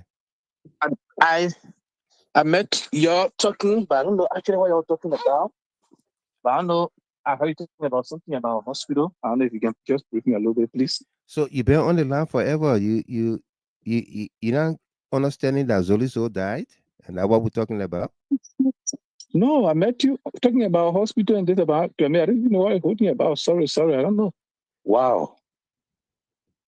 Oh wow. What? Oh no, this is so shocking, Mr. Gilman. I'm so sorry, man. Yeah. Wow. Oh no. Anyway, I'm so sorry. I my sympathy to everyone. Right. Actually, concerning the hospital issue you're talking about, I just want to give a little bit of information on what happening and what GFK did. Mm-hmm. I think some of you may have seen me sharing some GoFundMe issue recently concerning my little brother. Yeah. My little brother in an accident, hurt himself. I even told Mr. Weeks, Mm-hmm. Uncle Director, I'm like me about him, but Uncle Mr. Weeks, Director coming with, yeah. yeah, I called him recently. He must have talked about it. So my little brother hurt himself. We took him to GFK. They did all the tests. We ought to spend about almost $800 to do the test. Mm-hmm. They came back. The doctor there look at the man, document and nothing happened to the man. You know, and knowing so much about what GFK can how we do, I decided to get a second opinion. So I sent a very test result to India. Mm-hmm. And Indian told us that I man need 6 surgery to his neck. When we took it back to GFK, the GFK doctor said, anyway, I carry man, they say he needs surgery. I'm going to take my lesson from me. Mm-hmm. Mr. Gilman, as we speak, my brother is getting 6 physician surgery to his neck tomorrow. So they took his license? I'm just telling you what happened, like, bro. The man said I was a lie. Nothing happened to the man, but like I tell you, the boy is scheduled for surgery tomorrow morning in India, in Vaishali. Yeah. After the doctor told us that it was a lie, nothing happened to the man, no need therapy to live. And the reason I just brought it up because it's not the second time, this is not the first time GFK doing it. It happened to my cousin. I just maybe I've heard about the crown musician, they call Deconti. Yeah. Okay. I read to that same GFK, that same doctor look at me and said, and look at the woman and said, nothing happened to her. The very day nothing happened to her, I said she died on the butcher. There's water in her lung. Because she had an accident when they were coming from Grand Gilead and water went in her lungs. They did all the tests at GFK, the GFK said nothing happened to the woman. The woman died. That got me a friend. I sorted my second opinion in India, and India told me exactly the man needs surgery. So I just brought up to know what happened in Liberia. Yeah. You know? So our doctors in Liberia, they are not people to trust. Anybody in that place get somebody there and they say, you take them out of that place and go search for the second opinion. Right. That place is a complete death trap. And I don't know this won't happen, but I'm so sorry. And I just heard you talking about hospital. I decided to bring this through so that people get a point in Liberia when they hear anything about that. Try to seek a second opinion. Don't depend on librarian or doctors. Right. Thank you very much. We'll take panel Kwe, Miss Kwe. Hello. Yeah, Mr. Grimmy, I dare listening. You guys go ahead. Okay, let me take this caller on the other line here. Miss Gay, Dr. Elizabeth Gay. Yes, Mr. Gilman. Yeah, how you doing? I was doing good, but until I saw Prince posted, I think I was just on my way to meeting, Yeah. and I have not been doing good. So these are too young Too young. to go too soon like this, too soon. And I can still remember the last time I talked to him. I told him, I said, so come home, come here. Liberia is home. Home is home. But there's a reason why God told Abraham to leave his mother and father's home and go. There's a reason why we all came to this country, and we know this country is not our country. We will go home. Yeah. But until our country can get better, some of us will stay here for a minute. Yeah. The country is not getting any better, it's going worse.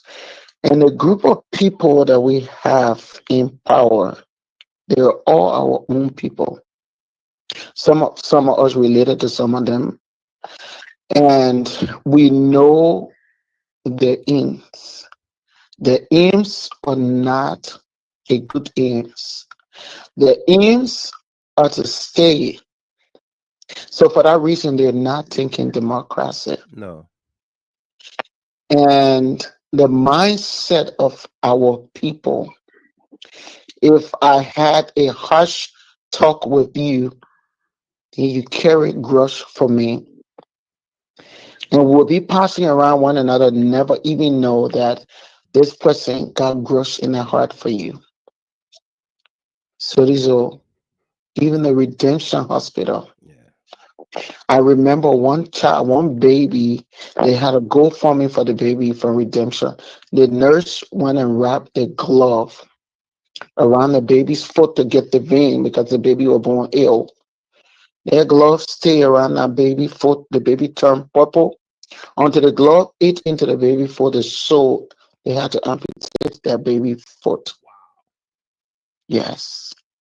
Masa, what her name said? Sarah Masa Dopo. Yeah. Yes, Sarah, Sarah late Dopo's sister. sister, yeah. She had to do GoFundMe to save, to help that baby. But what was the reason though? That's what somebody just said on this line. They have sold the profession. I love my people. Yeah. But what was the profession? Where was it? All this why? Yeah. Has there been any profession? Has there been any HIPAA? Has there been anything? No. One woman who her daughter, she was a serious GFK worker for the COVID Ebola time. Her daughter was in a car accident. She died at that GFK. The woman was working in GFK and in Liberia. She was laying at home sleeping. Her little daughter came from America here to go visit her parents. And she was in a car accident. The girl was bleeding. Her mom was just within that morning. And in the neck, her daughter bleeding. She got stuck in the car seat. They took her from out of the car with the car seat, and she bleeding in the car seat. And JFK people allow her to die. Where is the oath?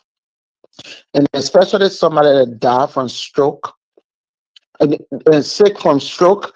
I'm hearing CPR is giving with stepping in the person's chest. Yeah.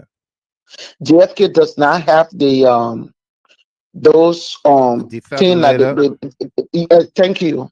Help me with the name. I'm not a nurse. Yes. Up to this day, JFK does not have that, but we are able to buy bulletproof.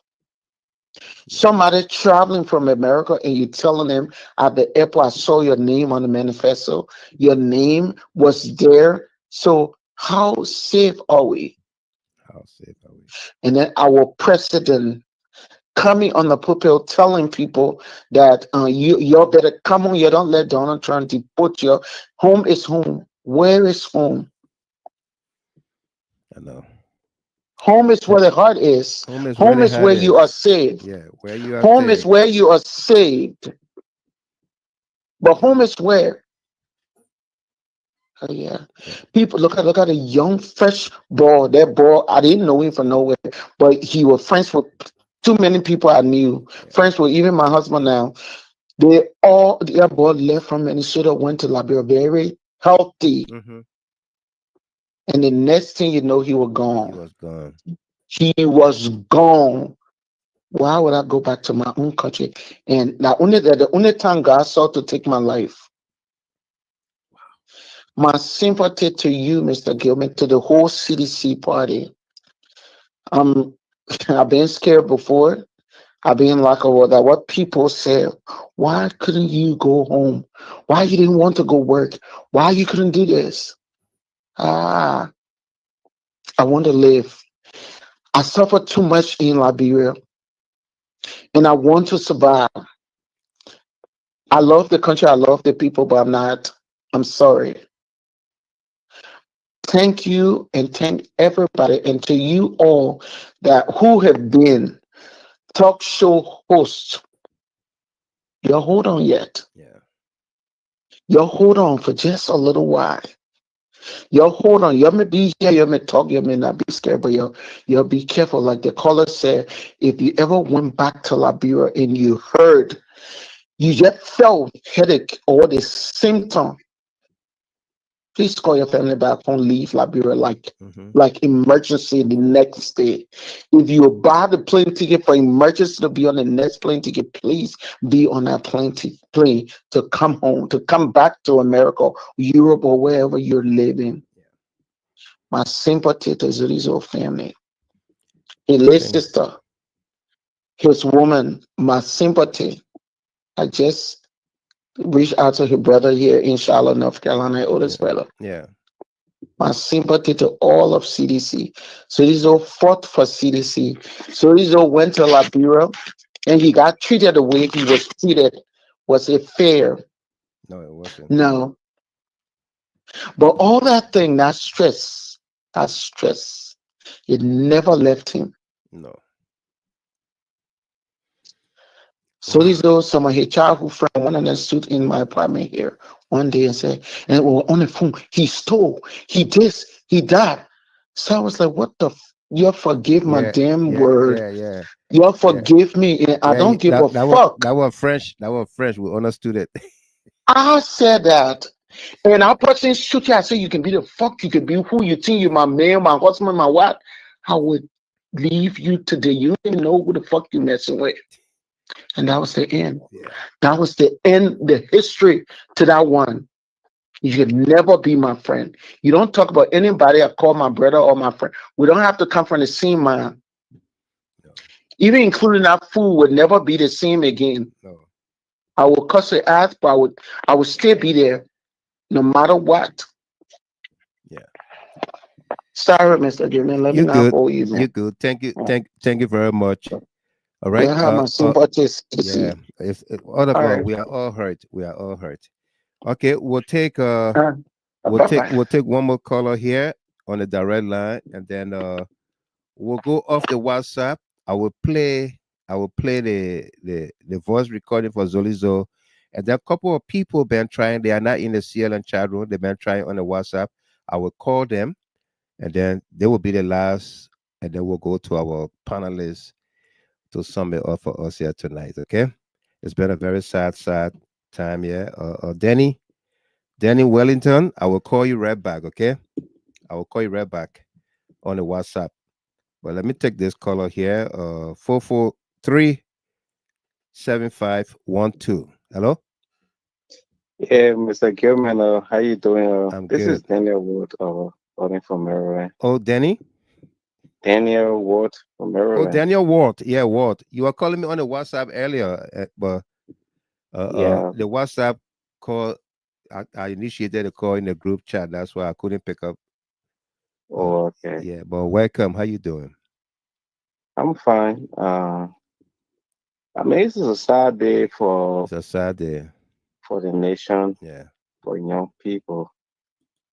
My only thought about the conversation is that I mean, some of the reasons why we're not progressing much in Liberia is that, every little things that happen, we try to politicize it. Yeah. To the extent that, even deaths now, it's not, I'm not speaking of it today only because it is being mentioned or wherein in wholesome Zorizo is being considered a sedition. I mean, whether somebody is an Akop man, the party person, but we all are Liberians. Liberians first. We are Liberians. And I think such a person, should be treated not just as a partisan, but as a Liberian. Because, I mean, a lot of people, like previous caller said, Zorizo went home, number one, as a patriotic Liberian. Yeah. Because if we hear some of the callers, some of the remarks they're making, it seems like, we, those of us in EZA, will not at no point in time invest our resources in Liberia until it gets better. But the question is that who's going to make it better? Who's going to make it better? Yeah. When we all stay in exile and says that when it gets better, before even I can send my daughter to that country. Yeah, who's going to make it better? Who's going to make it better? And I can tell you, and I always told a couple of friends, if there are certain group of people in Liberia, EZA, those people are in politics. They don't care about EZA, and they will do everything possible to frame the country in a way that some of us or some of the people who think naively will never want to go home. So there are scared tactic behavior in some politicians to continue to scare well-meaning Liberians away from their own country because of fear of competition. Right. And I think Zorizo, braced that storm and went back home. Whatever happened, we really don't have facts for now, which we regret. But I think the fact that he left all of the opportunities that other people think we have here, good health care, job security, and went home to serve his country and never even ran when in fact what his anticipation was thrown in the trash. But he's still there to serve a country. Yeah. And I think the conversation here today should be focused on the patriotic, and nationalistic contribution he made to his country. Absolutely. And all of us in the diaspora, I wish that we would take that courage, we would take that risk, no matter what it is, whether we are aware of witchcraft waiting for us, whether we are aware that there are political witch hunt. But the only way that country can change until all of us, wherever we find ourselves in the world, take a decision and take some form of risk that we have to change it. People will pass. Yeah. Not all of us, because all of us want to reach to the promised land, or reach to the promised land before we can think that we enjoy the change. I don't think we'll get there. And for us to reach there, we have to make that sacrifice. We have to. So, let's put the politics aside.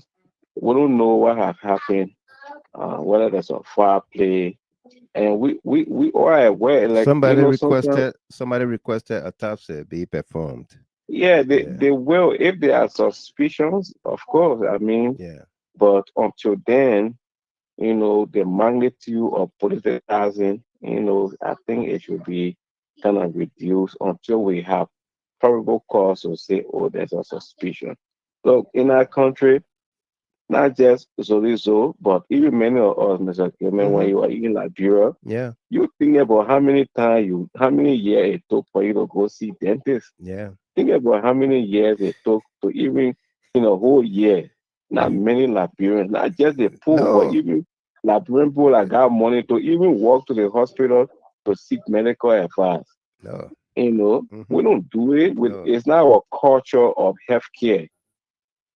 It's not the culture of our healthcare. Liberian men can get money all in our country, but he need to walk to the hospital to take his his normal, body Checkup. temperature to Yeah. look. He will not do it. No. But he come home one day, he get thin. By the time he go look, they looking in the community, they say that witchcraft killed the man, but the man was just okay. So I mean, Thanks much, Walt. so yeah, I mean, we regret it. It's sad to hear, Absolutely. somebody who have chosen to make contribution to his country, with short lived.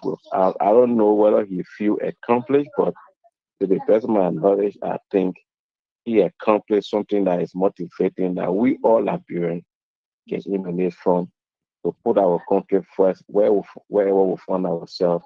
Take a time to go there to make a contribution as a result. Thanks for your Absolutely. show tonight. Thank you very much, Danny Walt from Delaware.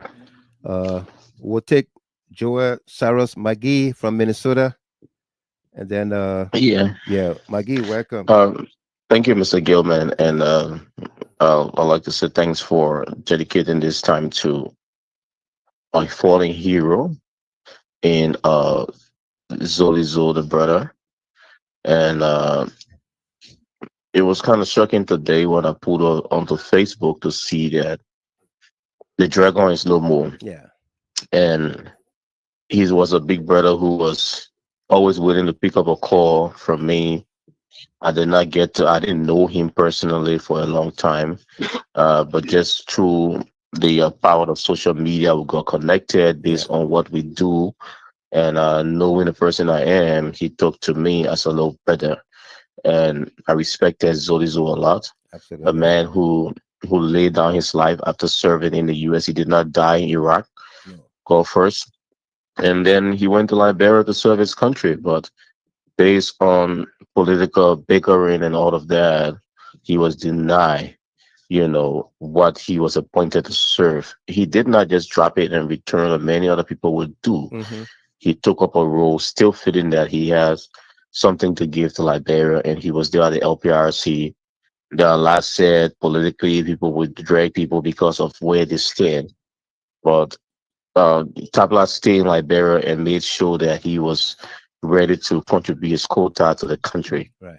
It is a side thing for all of us, and we know that his contribution will not go unnoticed. I remember his tough talk, which deny him his appointment. But there are people in Liberia who even speaking or doing worse than what Zoli said. Right. Today, they are in power. Some of those who helped deny him are still seeing the ills going on in our society. Mm-hmm. They are sitting there in the same Senate and they cannot now speak. But that's another thing for another day. Right. So as we remember Zoli, I met Zoli one time in my entire life. It just a little over 3 years ago. My dad passed and I went to Liberia. And after the funeral, I grew up in Caldwell. I was in a township and swinging by somewhere and I saw the big brother. And he recognized my brother with my year. I'm like, who's that? And the face on Facebook was not high. It was my first time meeting Zoli in person. Right. But that was like, he'd seen me before. He knew me very well. And the entire place was like, oh, yeah.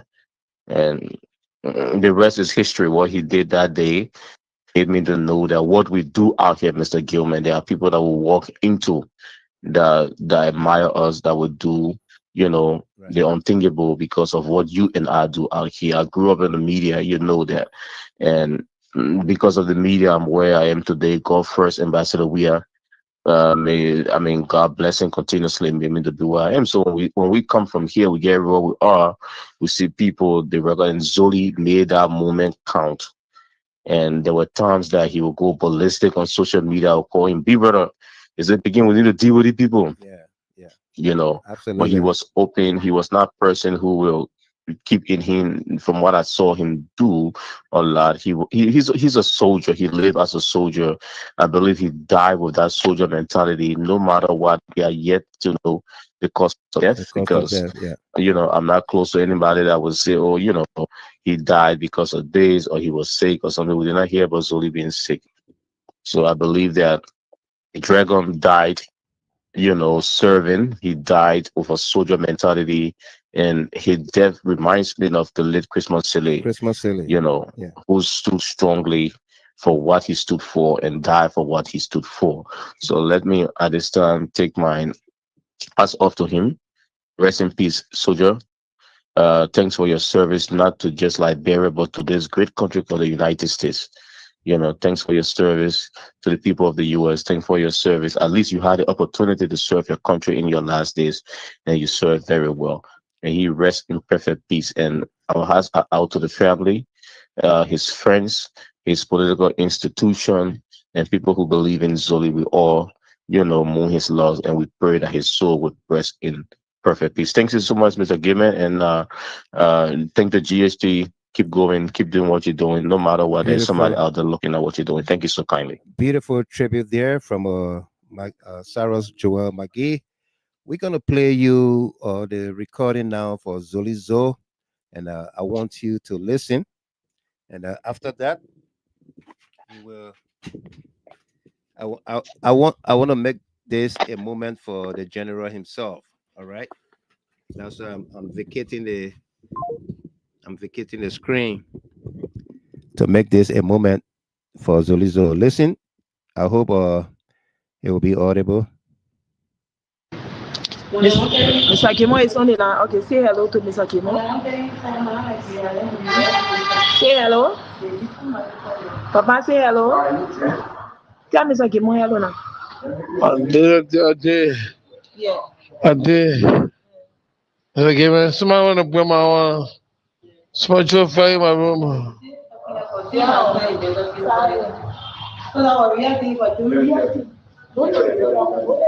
I did. Yeah. I did. Okay, somebody want to bring my small to in my room.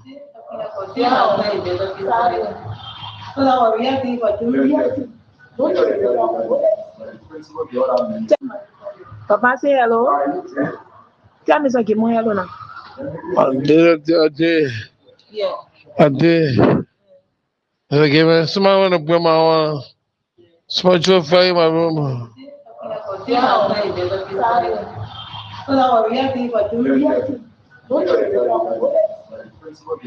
Tell Mr. Kimo now. How you feeling? Mr. Kimo is asking you.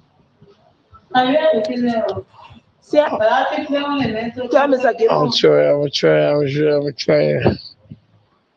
Mr. Kimo is asking how you feeling this morning. Papa, tell Mr. Kimo now. The horse on up way, yeah? We'll put the horse in fence, yeah? Oh, we want to be the black what is there? Yeah. Tell Mr. Kimo hello. Papa?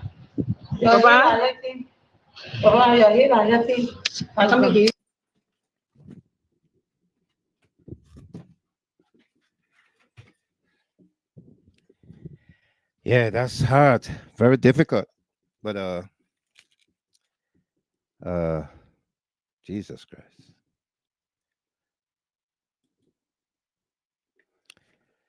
Miss Chapin, let's get your parting comments here, and then Damasa gonna close for us. Mr. Gilman, the news is so shocking. I still can't wrap my head around it, and just want to extend my condolences to Zuri's whole family and the CLN family and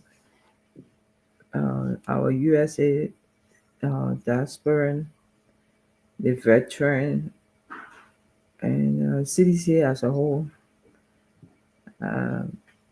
I mean, Zuri was a fighter in every way. Right. A person will fight for survival. A person will fight to make something out of his life. And when I confirmed his death this morning, because myself, when I saw it on Facebook, I thought it was one of those people just making some foolish post. But then I checked a couple of pages and it was like confirmed to me. And then when I saw it from you, then I said, okay, this is truth. Yeah. So the first thing that ran to my mind was, at least he built his life for nothing. He acquired so much education and went out and acquired skills and education mode. And he came back and wanted to serve his country at least at a ministerial level. And he was denied that opportunity. Yeah. But that was one of the first things that ran to my mind. That what any citizen would love to do for their country, to go back to serve their nation, in a respectable way. Yeah. Every citizen would love to do that if they are given the opportunity, and he will deny that opportunity.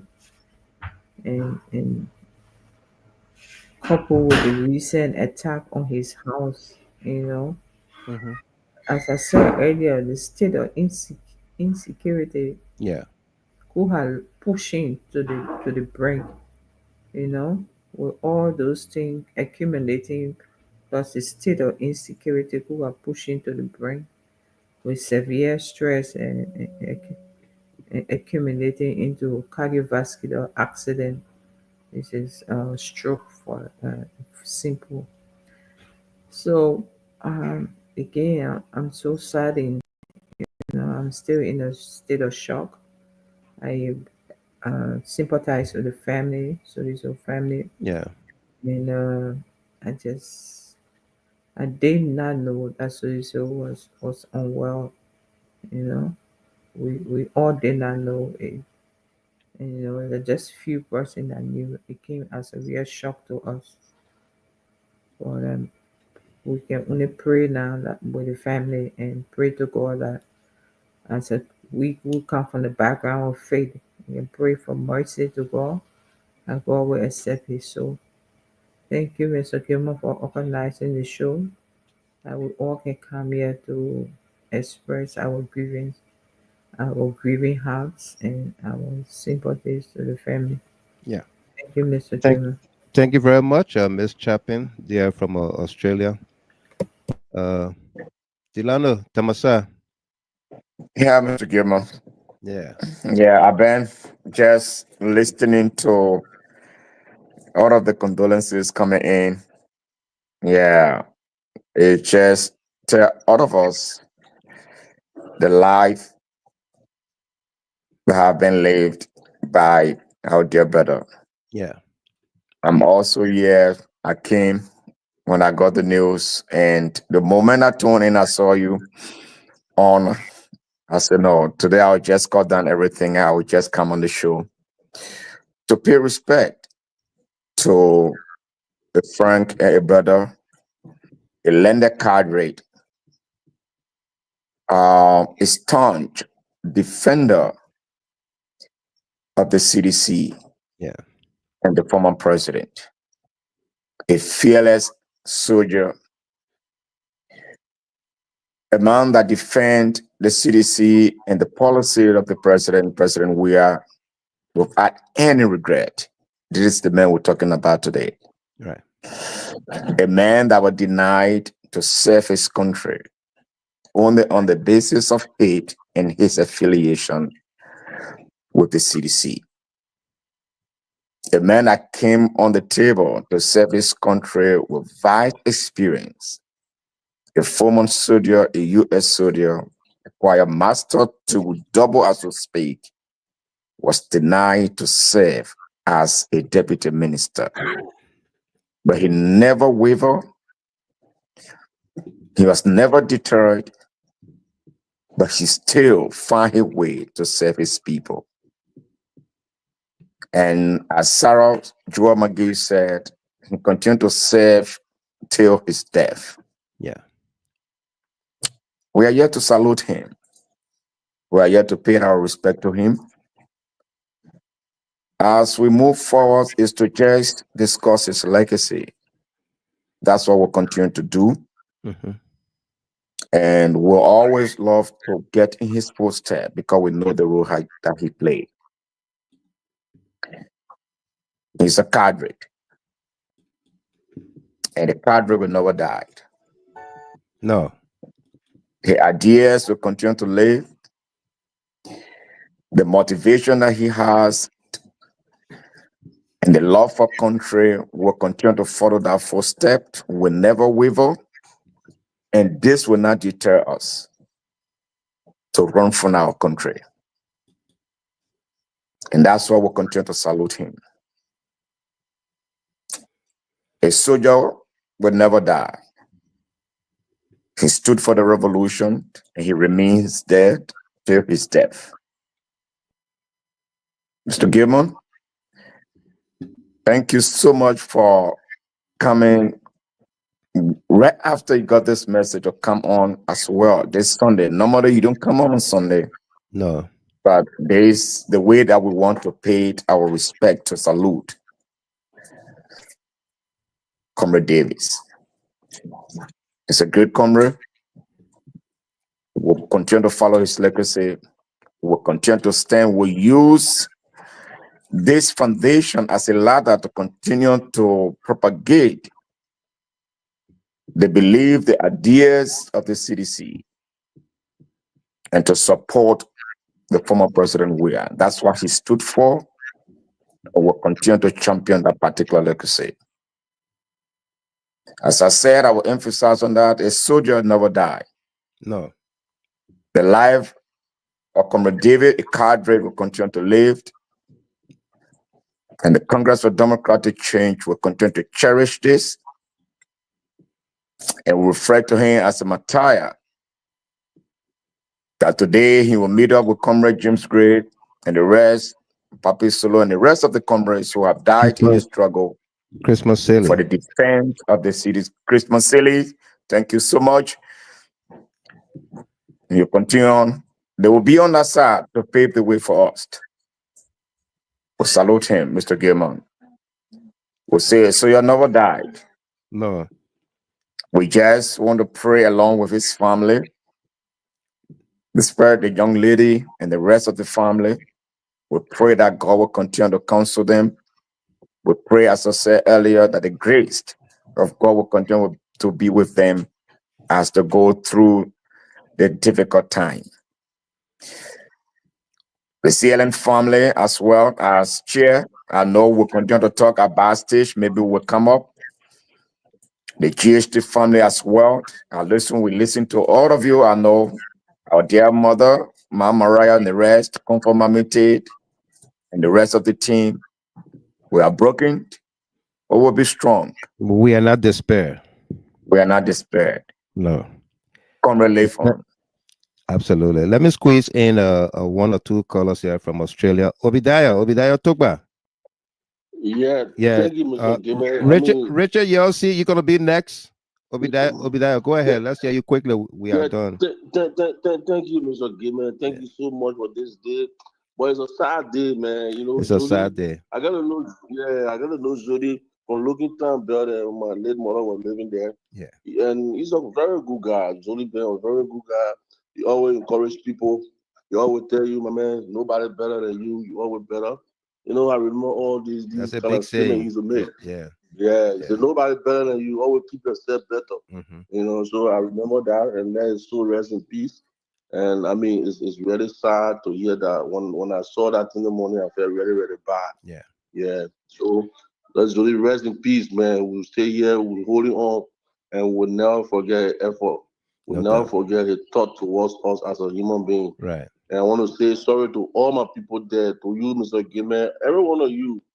I want to say sorry for what happened, and let's just hope and hope for the best. Hope for the best.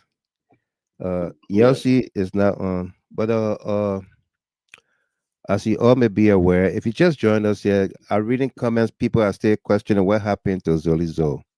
ZOELY ZOE passed away this evening in Liberia. Local time in Liberia at 7:23. 7:23 local time in Liberia. That's 3:23 Eastern Standard Time. Okay. He fell sick. He had a stroke Monday night into Tuesday morning by 7 a.m. or 11 a.m. local time in Liberia. His fiancée Petula called me from the hospital, Redemption Hospital, and told me what had happened to Zoli Zo. And I told her, call me any time of the day, night. Call me. I will answer your call. If I don't answer, I will call you right back. And we've been in contact. Yesterday, she managed to transfer Zolizo to Redemption Hospital.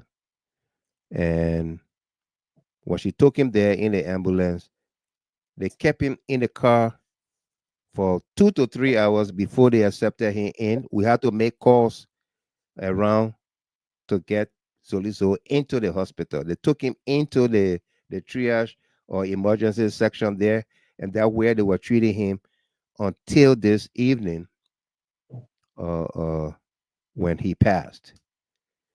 Okay, the recording we played, Miss Miata was asking, when did we get that recording? When was it done?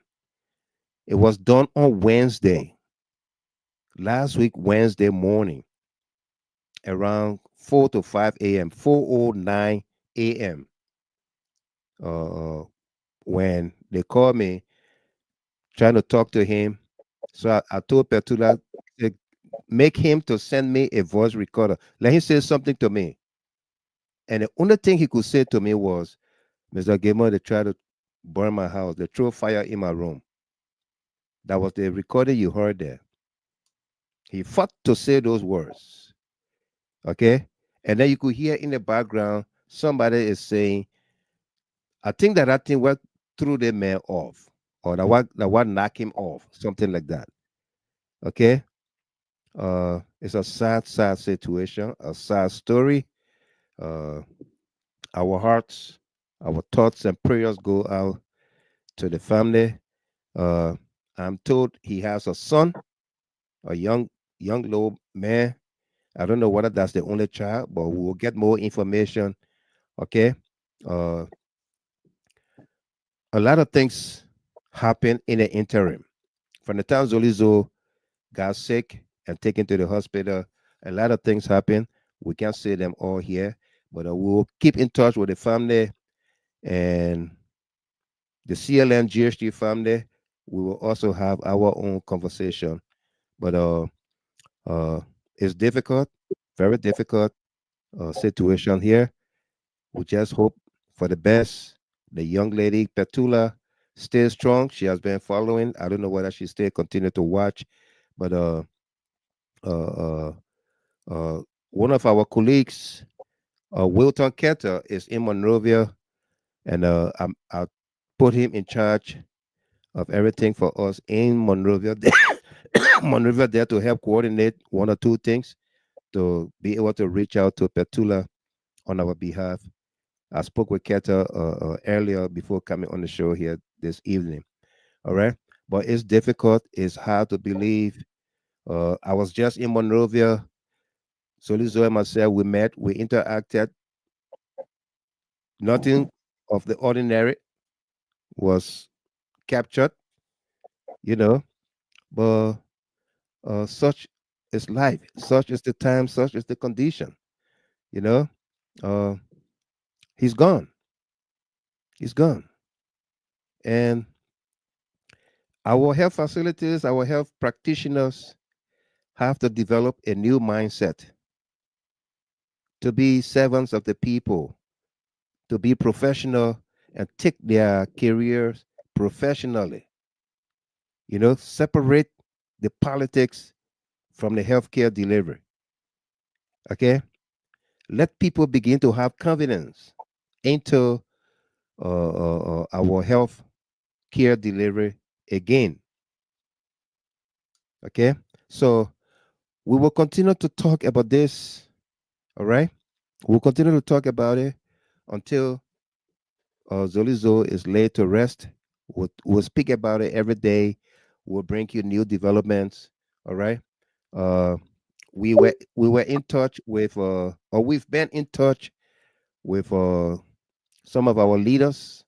in a party and elsewhere, and everybody is informed, is aware. Hopefully, we will get somewhere. But it's sad, it's heavy on me, as a person. Zolizo became very close based on, again, like I stated earlier, the relationship I had with his late big brother, Isaac Davis, who and I graduated from Tottenham High together. So when he knew that, our friendship just grew and we bonded well. Yeah. Okay. Uh, it's difficult for all of us, but let's keep hope alive. We are hurt. We are never despair. Okay. Let's keep hope alive. Somebody said, stirred. We are stirred, STIRRED, but we are not shaken. We remain core. We remain strong to our core values, to our principles, to our advocacy, and Zolizo legacy will live on. All right, it will live on. Despite his passing, it's painful, but he was a general for a good reason, a good cause. Mr. Kier, good evening, Wild Michael. We just got the news of the passing of this young general. To be frank, words are inadequate to express how saddened my wife and I are about this untimely departure of our beloved general. May his gentle soul rest in peace. Please keep us updated on any further discussions as far as CLN is concerned. Absolutely, we will. Okay, for those of you who are not able to make your tributes, we still got more time. There will always be a segment on the show to pay tribute to Zolizo. Okay, thanks to you. Let's continue to keep hope alive and pray for one another, pray for our country, pray for our doctors and nurses so that they can do the right thing. Okay.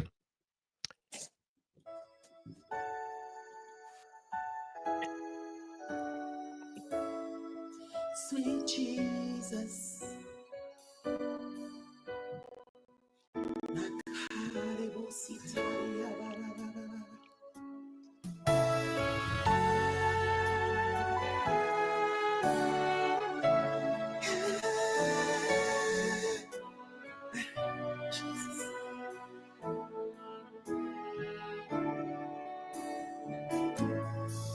You are worthy, oh Lord.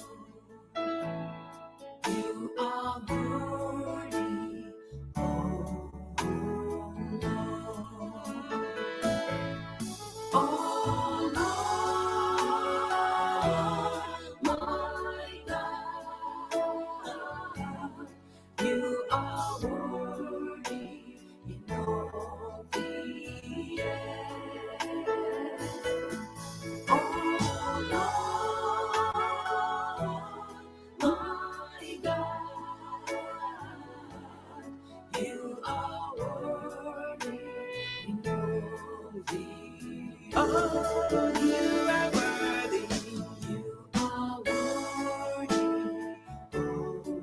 Holy God of my possessor, you are worthy. Executive power and strength.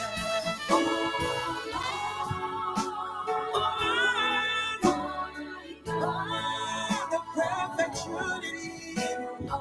You are so worthy in all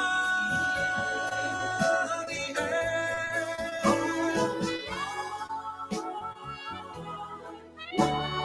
You are the wisdom and truth. You are worthy in all the earth. How great is the Lamb that was slain for my sins. You are merciful, my possessor. infinitely he was all powerful, all knowing, the one true wise God, unconquerable, so compassionate. You are worthy, oh Lord.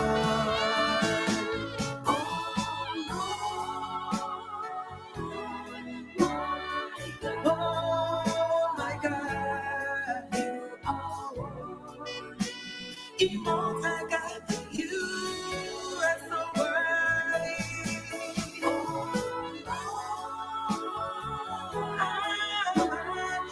You have no equal, Jesus.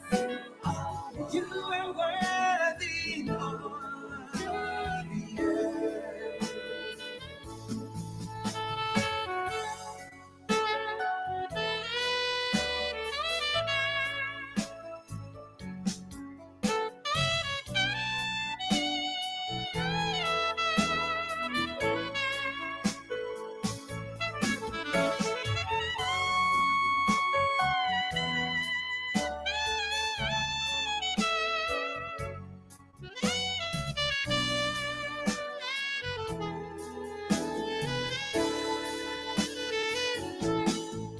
Let your presence invade my space.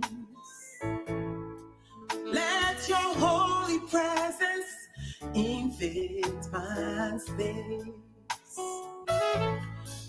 Oh Lord, my God,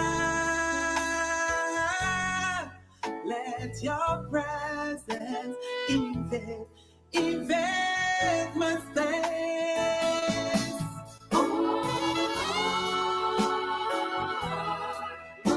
My exceptional God, let your presence invade my space.